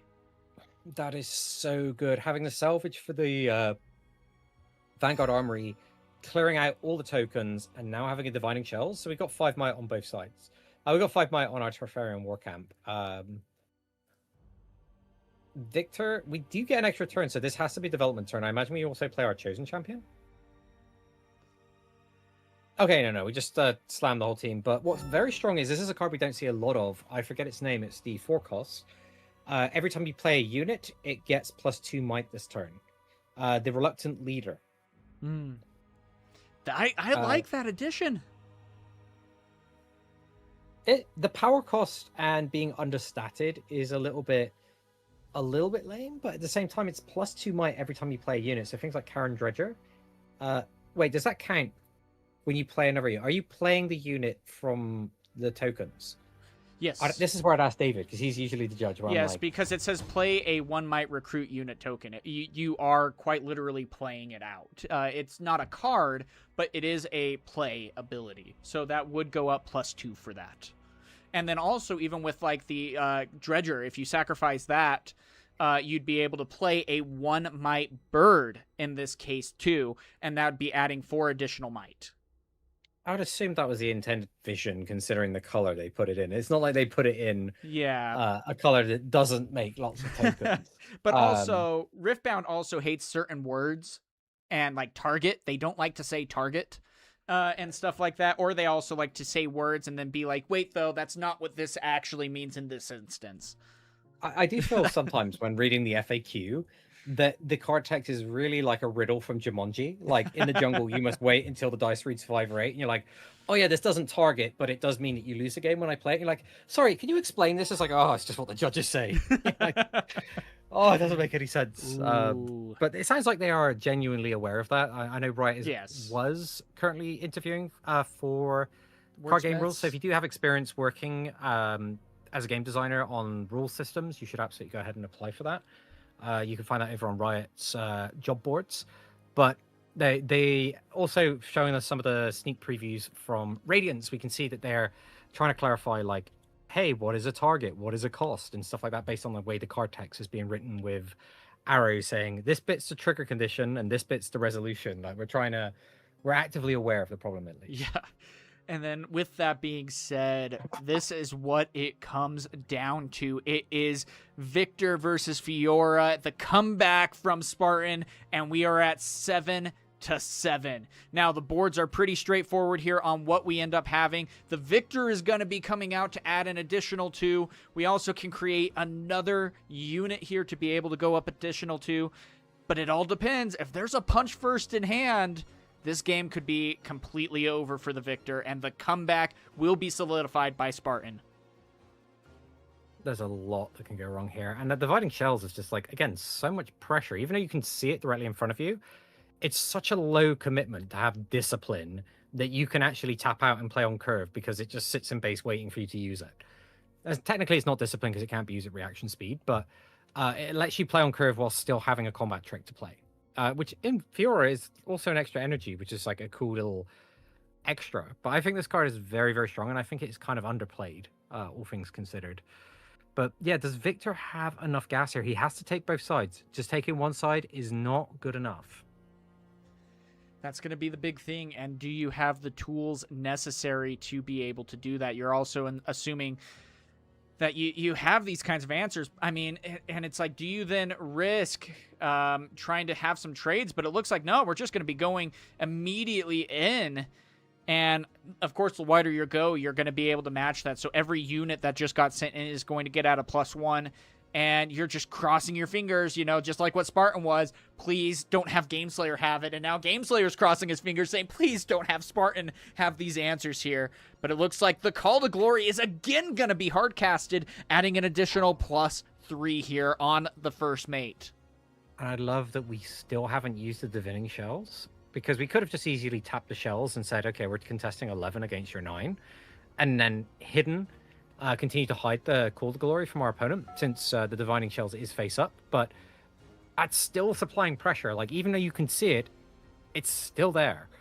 So now, like, we're in a situation where even though we get a bunch of tokens and we get plus additional might, this reluctant leader can only lead to one side of the battlefield. Sorry, we have 2 battlefields. It can only lead to one side of the arena. There we go. I'm trying to find a word to collectively explain this. And it's like, is that last card going to be like that Wages of Pain? But no, it doesn't look like it. It looks like Death Grip is actually going to be going in and adding a surprise factor here. So yeah, you're going to be able to get the point. I'm a little bit worried though, because it's also like you're going to be giving Gameslayer an additional card, but you're confident that you're going to be able to have those answers. And yeah, it looks like that is going to be the GG as Gameslayer is falling to Spartan as he makes that comeback there. Great job on being able to see this. Yeah, very, very well played there. And it was a neck-and-neck game, and ultimately Fiora was able to pull it out. And yes, Party Chef, this is played on TCG Arena and Atlas, although what we stream are the Atlas games because it's a very clean interface. I do like what they've done with the points. They've made it a lot clearer. And the names are no longer sideways, which I think was the most dumbest thing they ever did on Rift Atlas. Gosh, yes. So kudos to them changing it, so I don't have to turn my head sideways to figure out who's actually playing. Oh, it's Azir versus Ivern. Same colors, very, very different strategies. Yep, and so we're going into it. I didn't think that they were, or I was hoping that they were going to have some game left, that we weren't just going to end abruptly. Otherwise, we would just be talking to you and you'd hear our voices more on the topics of I thought you were Riftbound. going to say that by me. Then it's like, oh, I Yes. just hear you, it'll just be me talking to you, man, and I'm sick of you. So it's like, oh, thanks, buddy. I love you too. Yeah. So that's going to be the nice part, is that we have a lot of game left. It is currently 5-4. And I got to say, like, Azir going into this kind of matchup against Ivern, it can be very 50-50. I mean, that's most of Azir's matchups, is a 50-50 style of matchup. But when you're going against a Ivern that is able to go so wide, it feels like that it really can come down to, does Azir see a rise? If yes, I win. If not, I lose. Now, I could be wrong, but that's how it feels. I want to push back a little bit on that, as I feel like this, unfortunately, favors Azir simply because of the cascading of the gear. It's like, okay, you've got like 5 units, but I can move 2 gear per unit and then clear up 3 units per swing. And because the gear is so hard to answer, that if you can make enough tokens to cascade onto, these big holds can be quite hard for Ivern to secure. However, Ivern does have the advantage that we can turn things into brushes, we can switch off the Trifarium War Camp, but like you said, you also still have to worry about Arise. Arise is a much better card than Daisy, and that's just an unfortunate truth. And Azir gets by mostly because, again, like I was saying a little bit earlier, gear just happens to be the best card in Riftbound because there's no real good answer for it, and Azir just happens to play absurd synergy with all of the weapons and Arise. Yep. Is Ivern a worse Ornn? No, it's different, said no girl you've ever been with ever. Oh, yeah, it was different, and you feel good about that. But no, Ivern is very different from Ornn. Ivern is a hold deck, and Ornn, at least the version that the Manland was playing, was a very aggressive, I'm going to just keep conquering every single turn, and it's going to be very, very hard for you to hold against this because I can just keep slapping on brutalizers and Stark's gauges, and there's not really a lot you can do that when all my sprites are coming out ready. If anything, you could argue that Ornn is a worse Azir deck, but Ornn did win Barcelona, so maybe maybe that's the truth. Well, and that was the thing about the Ornn deck while we're taking a look at this game state too, is that Ornn was specifically built to counter Kennen. And that was really the thing that was able to bring him home. In his entire 14 rounds, or 16, however many it was, 6 of them was going against Kennen, his best matchup. Now, he still had to challenge himself with the other ones. He was able to 2-0 Rek'Sais and things like that. But that was the thing, was he literally built his Ornn deck to counter how many Kennens were going to be showing up, and it ended up paying dividends for him to be able to secure that championship win. So good on him for doing that. And sometimes that's a strategy that you need to use in this case. Now, back to the game. Azir, if Yuumi, we have a different kind of cat in Ivern. We don't see Yuumi very often. This card is really cool, but kind of like never gets played because like you spend a power and free energy for a 1 white unit that gets belly breathed or gusted, or so many bad things happen to it. But in the event that you're the attacker or the defender, your unit gets +3 and tank.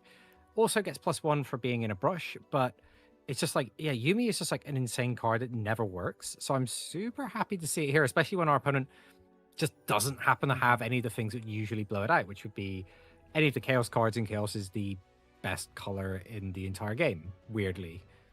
Arise, here we go. Yep, and the Arise Genu is creating a bunch of shadow soldiers right now. Sorry, sand soldiers, I should be saying.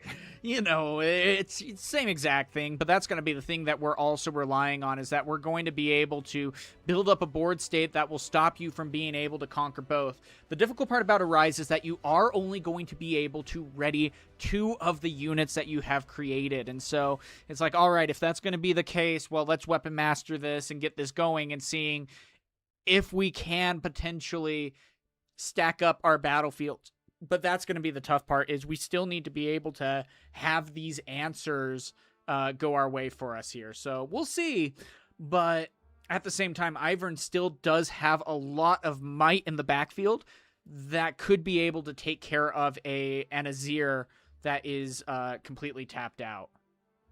Yeah, I'd rather be the attacker in this situation because that nullifies like the advantage you normally get from Brutalizer. But we do only have 6 runes. We do have Yuumi though, which could be huge. But we've got, how much we got here? 1, 2, 3, 4, 5, 6, 10, 14, 18, 21, 25. I'm reading currently over on the Trifarian War Camp. Can we get over 25? That's the tough part. And it's like, even if you happen to blow up a gear and stuff like that, again, this is the tough part where it feels like we need more runes than we have access to in order to try to get this win going for us. And so Azir having the Arise, being able to get the runes, and being able to also play it to a battlefield. A lot of times, more often than not, we see, like, that Arise is played to base because you are going to be able to ready 2 units and move them in, but playing it to the Trifarian is going to be one of the best things. And also being able to get rid of the brush from last turn was absolutely smart, to where, you're still going to be able to add +1 to everything, but I don't know. There's no way. I don't think there's really much of a way to be able to get through this. We could play Grand Stratagem. That would do it. But again, I don't think Ivern commonly plays that card, even though we do go quite wide. But you kind of need something that has a lot of oomph in order to get over this. And again, this is kind of like where gear just ends up being so powerful, because even if you have things like salvage, it's like, that's great. We get to take away 1 brutalizer. Very, very strong play. Opponent still makes a bajillion sand soldiers off of a rise. We're going to reveal hands, and it would have been very nice if we could have got this Fallen Feline down and Cooler Rise on that last turn. That would have been quite nice, but it would have required us to actually hold a battlefield. Yep, that's true. And so, great job, though. You get to see the power of Azir, and this is something that I absolutely love, is that, Azir is just a very solid and good budget deck for you to be able to run. You can build it for under $100, and then it has pretty much a 50% win rate or better against every deck in this game. Very few exceptions, but you're seeing like maybe at like 48% to 50%, on average. And that's the kind of stuff that can make a really big difference, is that, hey, I'm on an even playing field no matter where I'm at. And so I really like to see this, and I'm going to be curious to watch where else we're able to maybe develop where Azir is able to go, because he got literally 0 support and is still one of the top decks of Vendetta. Well, it wasn't 0 support, right? You've also got the I forget the weapon. If you've got exactly 1 unit there, you get a +2 on it. There was there was random gear that still made kind of a big difference for Azir. It's just a very strong stable strategy. I play gear makes my units better than your units. It stays in play and I get value from it later. And Squirtle has won 2 events and also finished in top 4 of another event. And I think he actually said he's excited to actually get away from playing Azir onto the next his next deck. And he was like, I was thinking about Ornn. It's like, well, plays very similarly. Yes. By the way. It's like, congrats, you hopped 1 color over. Good job, dude. It's like, you literally swapped 1 color for a better decree. That's basically what you've done there. But yeah, I think Azir is just a very strong deck. It's a deck that I kind of wish I would have spent more time with during the Spirit Force meta. I thought it was a very strong deck, and I just kind of was like too drawn to Lucian double scoring. Not that the tournament in Las Vegas went poorly for me. I had a great experience with that. But Azir is one of those decks that very heavily rewards you for just putting the reps in and getting used to that micro gameplay, because it's just very consistent at what it does. And I think Azir is a great deck. Yeah, no, it definitely is, and it's been able to prove itself over and over again, and has also slowly climbed up in popularity, where more and more people are realizing, wait, there's actually something here.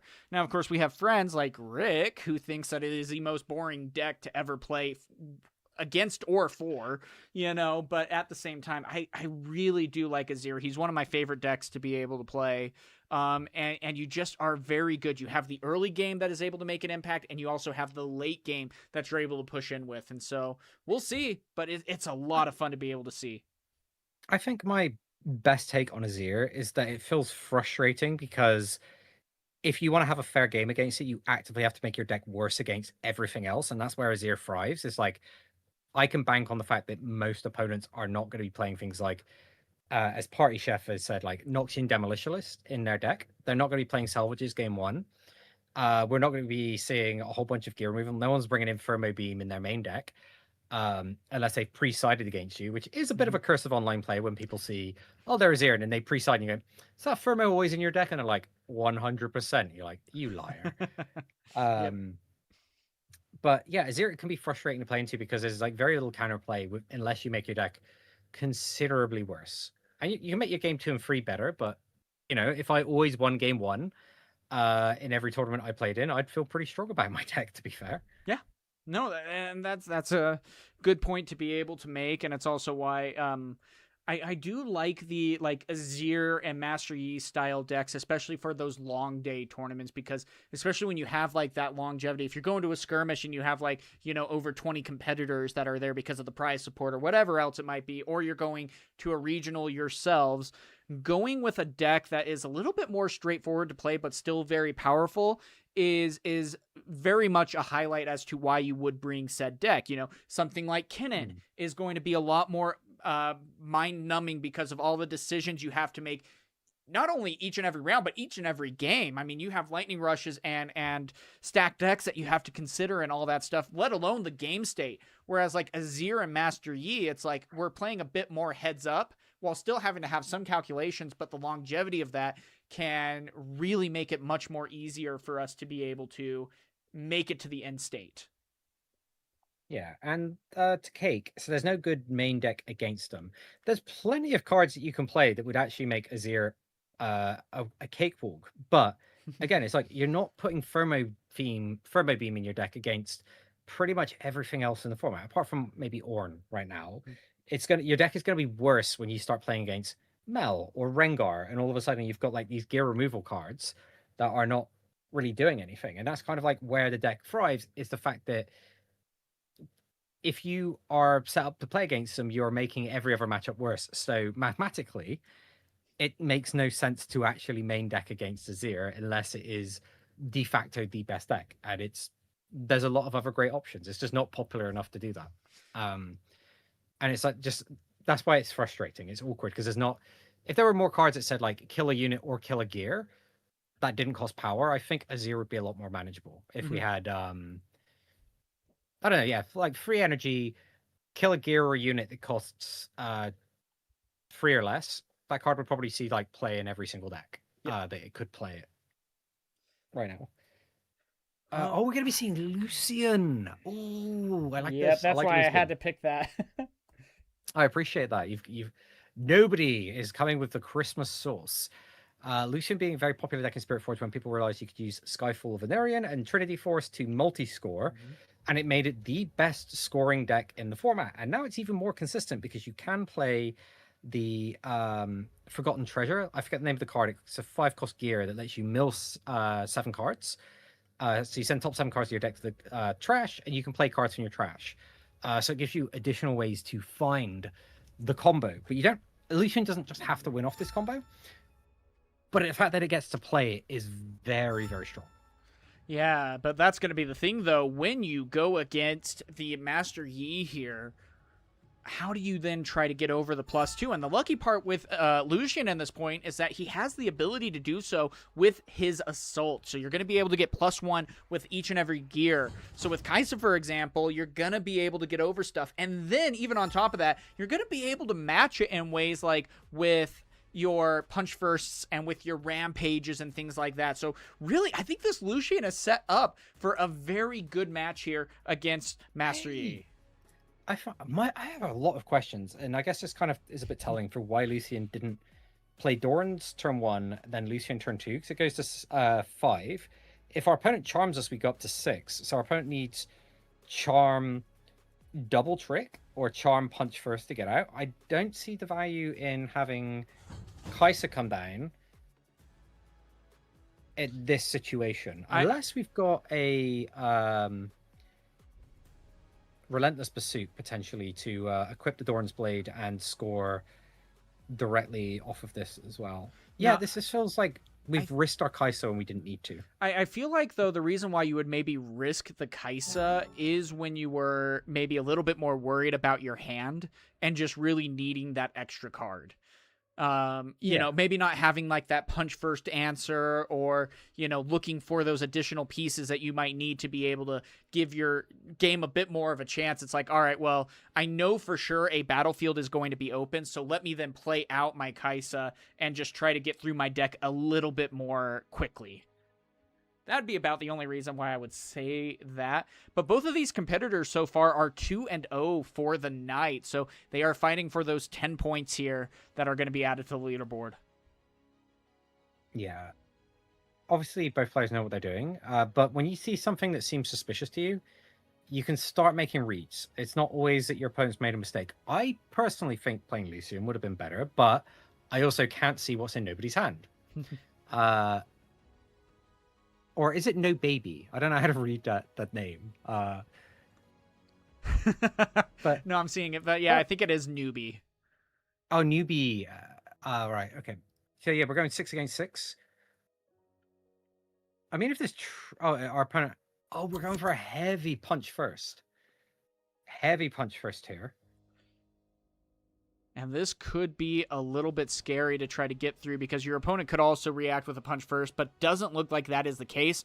And that's the thing, too, especially when you see something like Azonia's Hourglass coming out, you can usually deduct that, hey, they probably don't have the punch first in hand at this point. And so being able to sacrifice that is a very good chance to get that answer. We're now having to result in a Scuttle Crab, and the Kaisa is going to be going up to another point scored. So well done there on the Kaisa, but now you're having to start to worry a little bit more about the rune discrepancy that, you know, your opponent as Master Yi is going to be having a lot of runes this next turn, but at the same time, now he's going to be attacking in against the Kaisa and maybe not anything to show about it. And this could also really hurt the board state of Yi.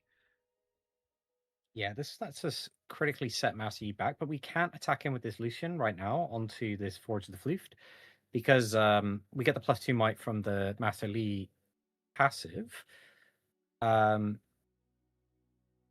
then if this Kaisa, I was going to say, if this Kaisa gets stuck on Seat of Power, okay, yeah, now we get to attack and we get Assault 1, so we're attacking for 7. We go up to 4. We could punch first to block this, but then we could just attach the Thorn's Blade and be set up for next turn quite comfortably. Yeah, but we can also just use this Forge of the Floof to move the Dorn's Blade if we wanted to. Yeah, and that wouldn't be a bad use either, but I mean, you might as well at this point utilize the might that you're going to need to go against, because even if the Rengar is in hand and able to attack in, now you have to have an additional answer on top of that. And so this is going to be the big thing, but the reassuring part is at least the Lucian is tapped out. So you don't have to worry about any responses, but what you do have to worry about is the next turn. He still has those 3 units in the backfield, and one of the biggest threats is that Irresistible Faithful. So even if you are thinking, oh, I can defend for that +2, it's like, can you really though? Because I kind of have a Fae folk that says otherwise. Or a Fae that says otherwise.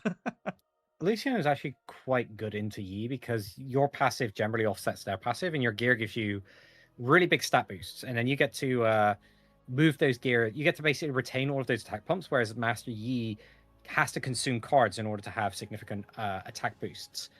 So your matchup into Yi is pretty good. It doesn't matter if you've got a Rune Runner. If I'm attacking for 13 and scoring 2 points, it's like, cool, you can have your punch first and I still win the fight. Sabotage is going to be very telling. Oh, we do get to see a newer card to the strategy where we get the Blighted Battle Axe, because we can put it on Lucian, and Lucian goes in and out, so you can constantly take value of that. Now, Blighted Battle Axe is the strongest choice, but if we take Sabotage, that immediately raises red flags about, what am I hiding? If I see this insane card in my opponent's hand, and instead I take Sabotage. Charm! Okay. I mean, getting rid of the Lucian is going to be decent, so that's 2 cards now that they've been able to take care of. But still, the Kaisa has been putting in absolute work, and the Sabotage, I mean, I'm guessing he has 3 units, or the Defy. I don't know, because it's like, I don't know if I want to use the Defy at that point, but I mean, he does have something to hide potentially that he might be able to utilize in the coming turns, but even still, this is... Punch first. I can't see why you would Defy when your opponent is, in almost every circumstance, going to take your Defy to make sure that they can resolve their... Relentless Pursuit. It must be a punch first we're trying to preserve if we're doing that. Yeah. But I mean, with that too, we're also going to be adding Assault 2 because of the 2 gear that we have. And it's sad too because we have Seat of Power, which is really nice, but unfortunately, like, we don't want to necessarily overextend ourselves either for that extra card draw. But that's the hard part. If Master Yi, why did we move over then? Yeah, we could have had this first mate on the forge and then got the extra Yeah. draw there. I think that was just generally a misplay. We were able to clear out both of our opponent's backline. We didn't punch first though. Okay, we just slam in a Rengar, which is fine. But Relentless Pursuit would put us up to 10 on the attack on this Rengar. Okay, yes, we can pull Rengar back. We hold up to 6. The problem is, it's like, as Lucian, this is usually the turn where you'd want to fall back and set up for your final push. But Yi is a... Oh, okay, yeah, Falling Star is a pretty good card here. It's such a good deck at holding, you kind of don't want to retreat, because that just gives Yi a bunch of free stats. Mm-hmm. So yeah, we're on a hold plan.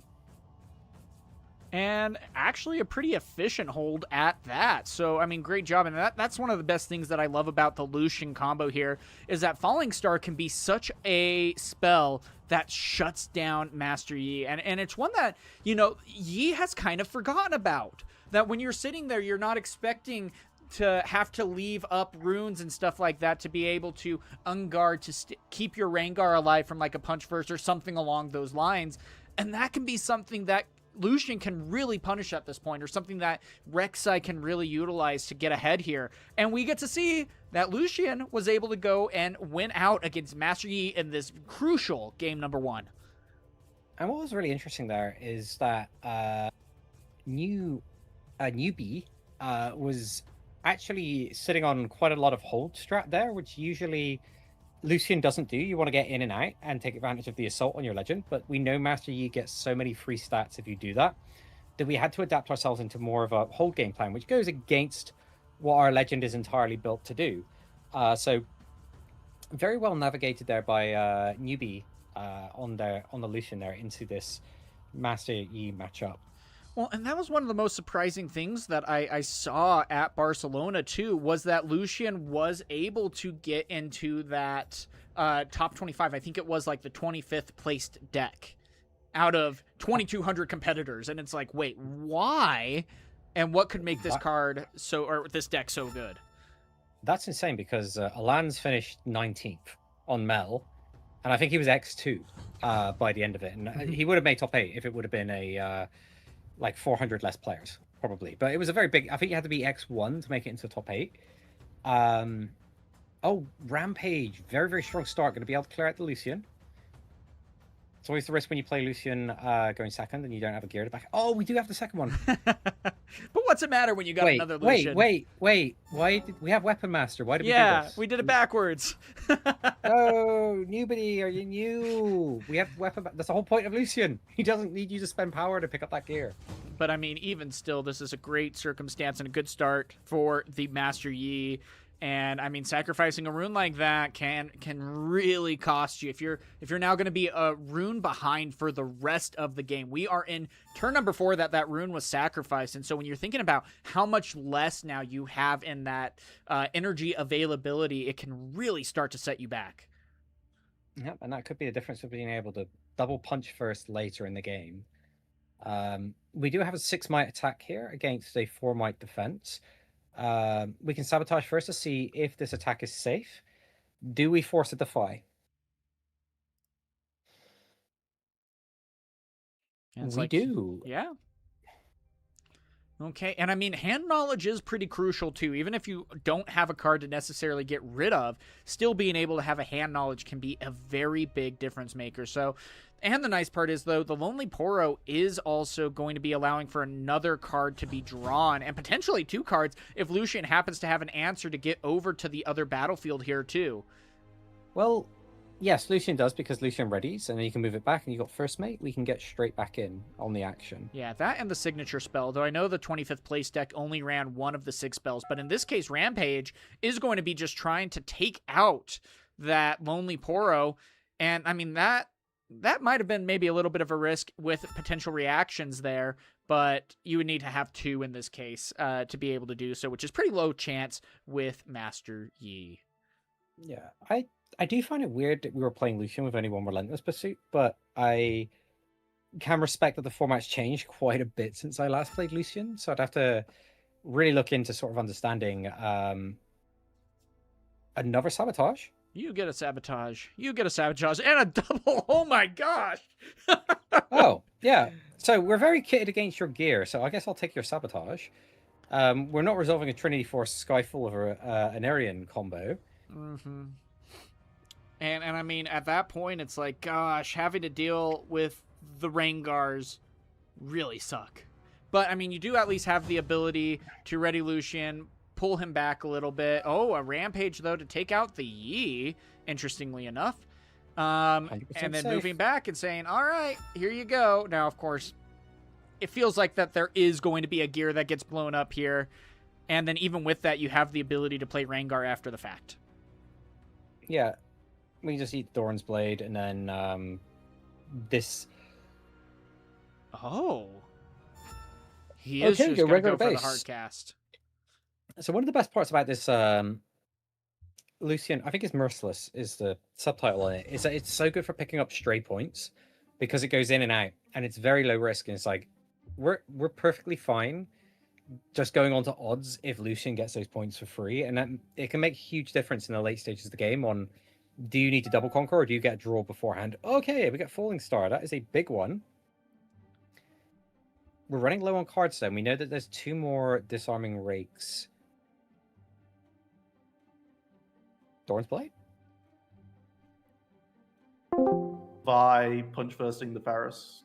Keldor, did you get it figured out? No, we did not get it figured out, but we figured out that it wouldn't matter either way, so we're just Oh. going next. Yeah. Thank you, though. Sounds Appreciate good. it. Sorry, there was a judge call real quick. No, you're good. You're good. So, all right, we're back, though, and it seems like just playing a little bit of the hokey pokey there and moving all around in this case, but also having a bit of a rewind there, too. So, I mean, but it feels like that this Yi is almost playing with an arm tied behind his back a little bit, that even, like, having the answers like a double Rangar is solid, but, you know, there are still answers that are to be met here in this case, and that's going to be something pretty difficult to try to navigate around here, especially as Lucian just keeps running around the board and scoring multiple points each and every turn. Yeah. Again, this is interesting because... yeah, we're going to be able to take this this kill, and Lucian's going to ready, so we never have to actually fight on Frozen Waste fairly. But we are on odds, and Yi is keeping point tempo, even though Lucian's running out of cards and we're picking up all these points. I'm going to guess we're going to reveal punch. Yeah, okay, punch Yep. first. Yeah.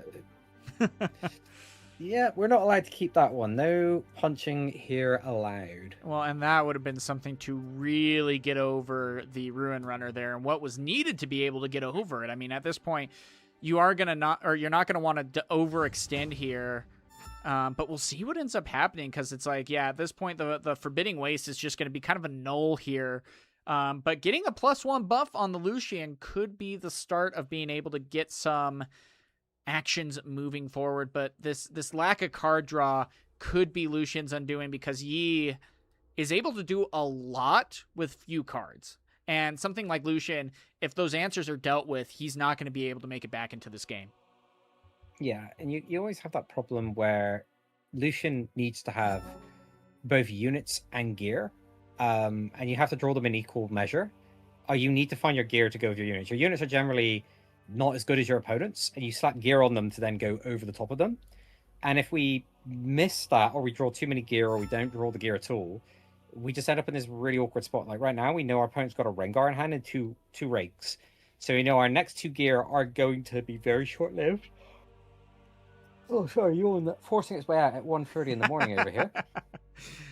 No, I get it, but yeah, that's the it's hard tough. part. But it looks like he is going to allow that to go through, surprisingly. Yeah, because if we try and attack this Star Spring, we can just Rengar onto it, and we know there's very little this Lucian can do about it. We know in hand they've got 1 first mate and a blank card we don't know. I won't say a blank card, because it could be the best card in the world, and we just haven't thought of it yet. But no, it looks like the first mate is going to continue to put in work, moving the Lucian back and forth. Now, of course, the hard part here then is the Lucian is going to be essentially stuck there if he happens to survive. But it looks like in this case, he found another punch first. Lucian Shoryukens, the anti-air. coming in against this Rengar, that is huge. Just defying the odds at that point. Yeah, now we can go for our hold plan. We've got 4, 5, 6, 7, 8, 9. It is a small hold. It doesn't beat our opponent's punch first. But it is a plan. 0 cards in hand, and it's like, okay. Oh, did top deck into the punch first, though. Oof, yep.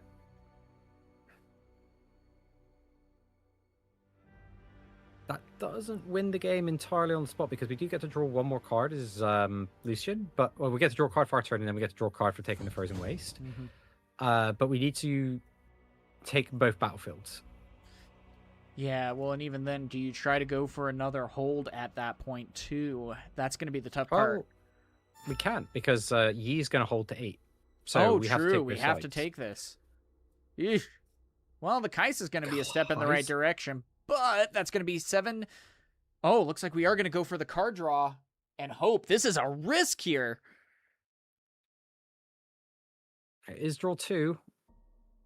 We've lost 1 punch first to sabotage. We've played a punch first, so the chances. Also, it's a Rune Runner, so we can't Folding Star that if we have found one.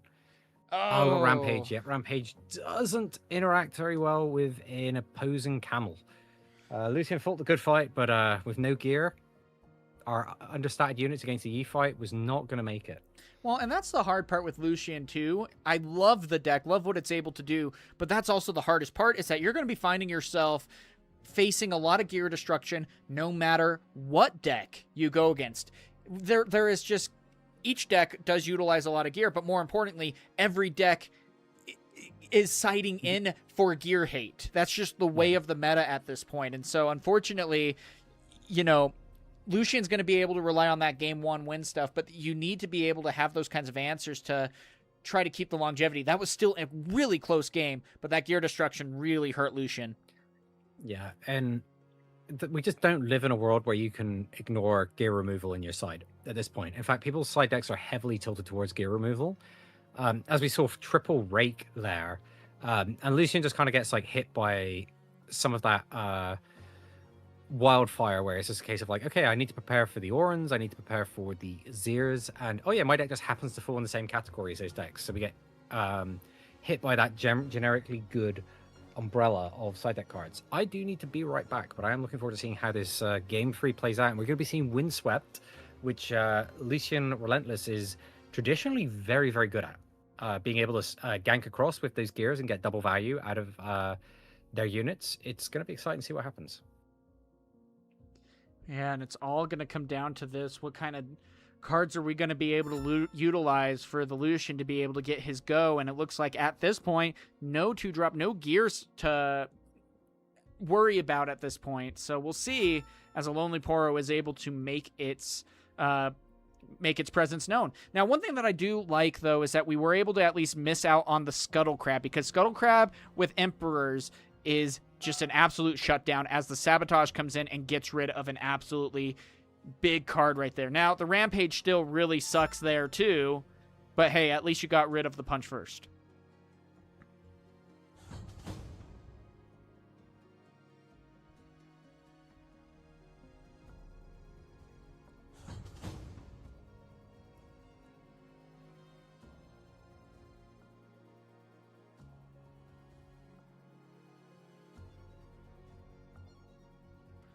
And so we'll see what ends up happening here with this. We are going to be able to create a unit all the same. That's one of the best things about this battlefield, is that you are going to be able to kind of keep your hand a little bit bigger than it normally would be in this case, because you're able to utilize your units in such a way.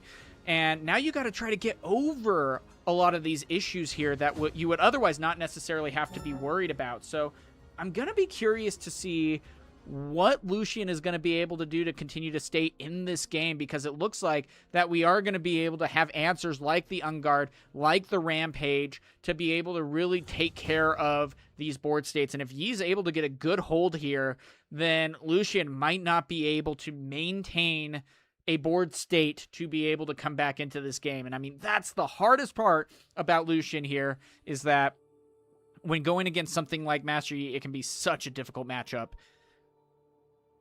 So with that being said, we will continue to watch this out now. Still 4 cards in hand for the Lucian here as Newbie is trying to hold on by the seat of his pants. Still going to be able to not have to worry about the Rampage here, which I don't know. That's going to be something that now Lucian might be able to capitalize on as we pass.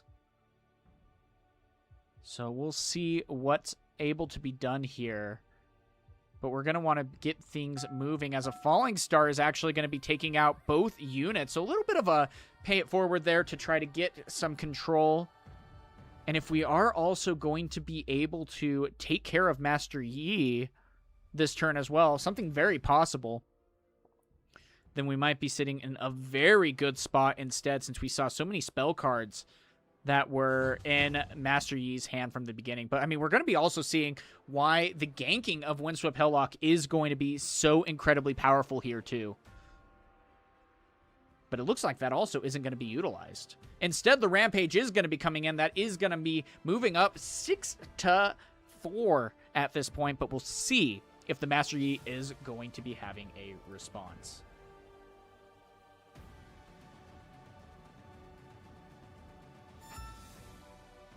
And so with that, doesn't look like there was any response. So that was the kind of turn that Lucian needed to be able to stay in this game. So very well done there on being able to get some answers going in this case, as it looks like, yeah, if you're finding units and they're all low units, then you might be finding yourself in a little bit of trouble here. And so Lucian's going to be able to get right back into this game, go in for a double conquer, also be able to create a unit from the Emperors if he so chooses.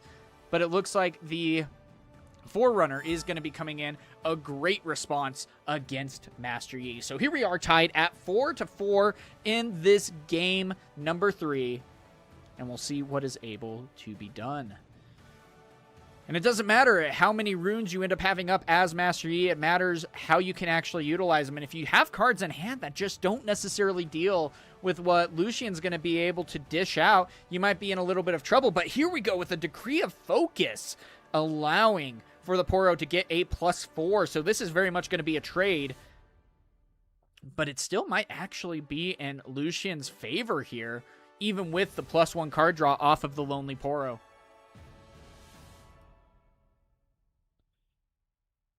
So we'll see what else. I mean, again, you might not be able to have too many answers here. We've seen so many small units continually being played by Master Yi, and if he doesn't see the Rengar, or even, heck, the Ruin Runner at this point, then Lucian can just turn after turn continue to double conquer and will ultimately win this game.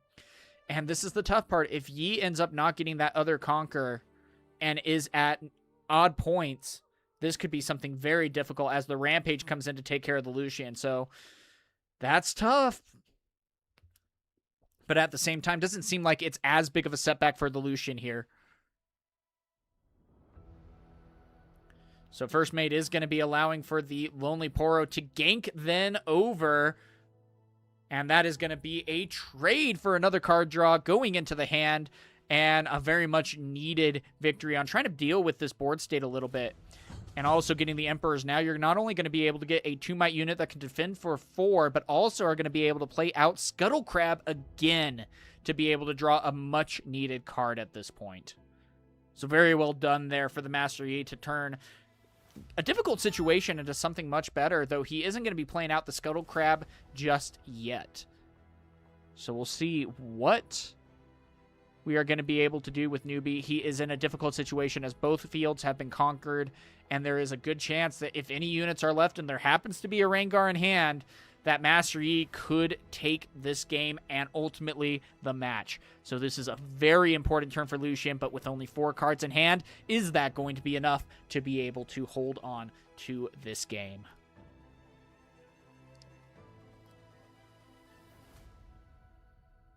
But it ultimately looks like that axe is going to be a great step in the right direction, not only for attacking, but also for defending. And that is going to be said conquer, going to be a double conquer there.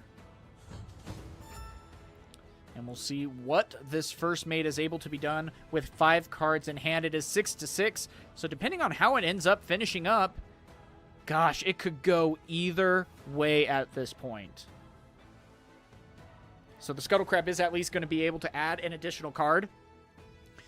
And then just like that, we are going to try to add a Discipline. Oh, 2 cards tap, but it looks like that is going to be allowed to go through, as a Longsword then will be added to go up to 5. Is there going to be any additional response at this point?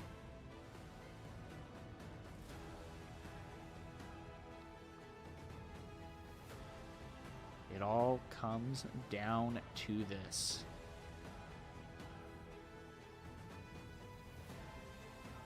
I mean, there was a lot of cards that Yi was able to draw here, and the Punch First is going to be the play and still has plenty of runes to potentially try to double conquer, or if anything, build up an arsenal to be able to hold. But there we go with the Disarming Rake, which is going to allow for the Battle Axe to be taken out, which is going to make it that much harder now to be able to get going. And with the Longsword also blown up there, both those units putting in absolute work, destroying a lot of might. That's an additional 6 might that no longer can be added to a unit, and it all comes down to a lonely bot to try to win this game. Is there going to be a way that this happens?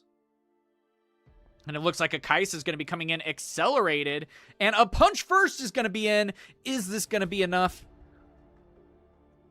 Now, of course, we also have the +2 from the Yi for defending alone, but if there is no Punch First on hand, the Lucian is going to take this. And it looks like that is going to be the game, as Lucian takes down the Master Yi, proving that Punch First is able to carry the weight of Lucian and have just an absolutely great victory there. So well done from Lucian. That was an absolutely big win. And again, you know, there's a lot of times where I'm wondering, how could a Lucian end up getting a top 25, you know, in Barcelona, especially with over 2,200 competitors being there. And we're able to see that even against Master Yi, that you have some really good matchups.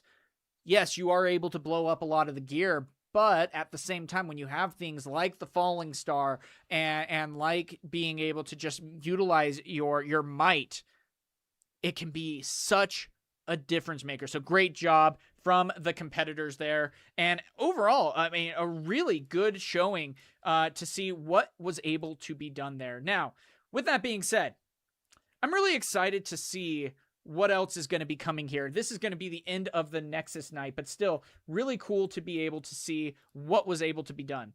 Now, with that being said, guys, if you do want to be a part of these Nexus nights, you are more than welcome to do so. What we have is a Discord down below that you are able to join. And every Monday, we upload the sign-up sheet for you to be able to compete. You have until Thursday that we start to be able to sign up and check in. And then we play just a regular style Nexus night of 3 rounds. If you end up going 3-0, you earn 10 points. If you end up going 2-1, you earn less. And if you even just show up, you get 2 points. At the end of the season, the top 16 will then qualify for an end-of-season tournament where first and second place will be getting a custom playmat of the champion of their choice to be a part of that and sent out to them. First place, it says champion. Second place, it says finalist. So a lot of fun for you guys to be able to have, and it's a free league for you to be able to get some extra practice in with some great competitors. So with that being said, guys, that is going to be it. Thank you so much for being here. We are going to be with you again live streaming this tournament next Thursday on both Twitch and YouTube respective. So look forward to that. And until next time, guys, have a good one.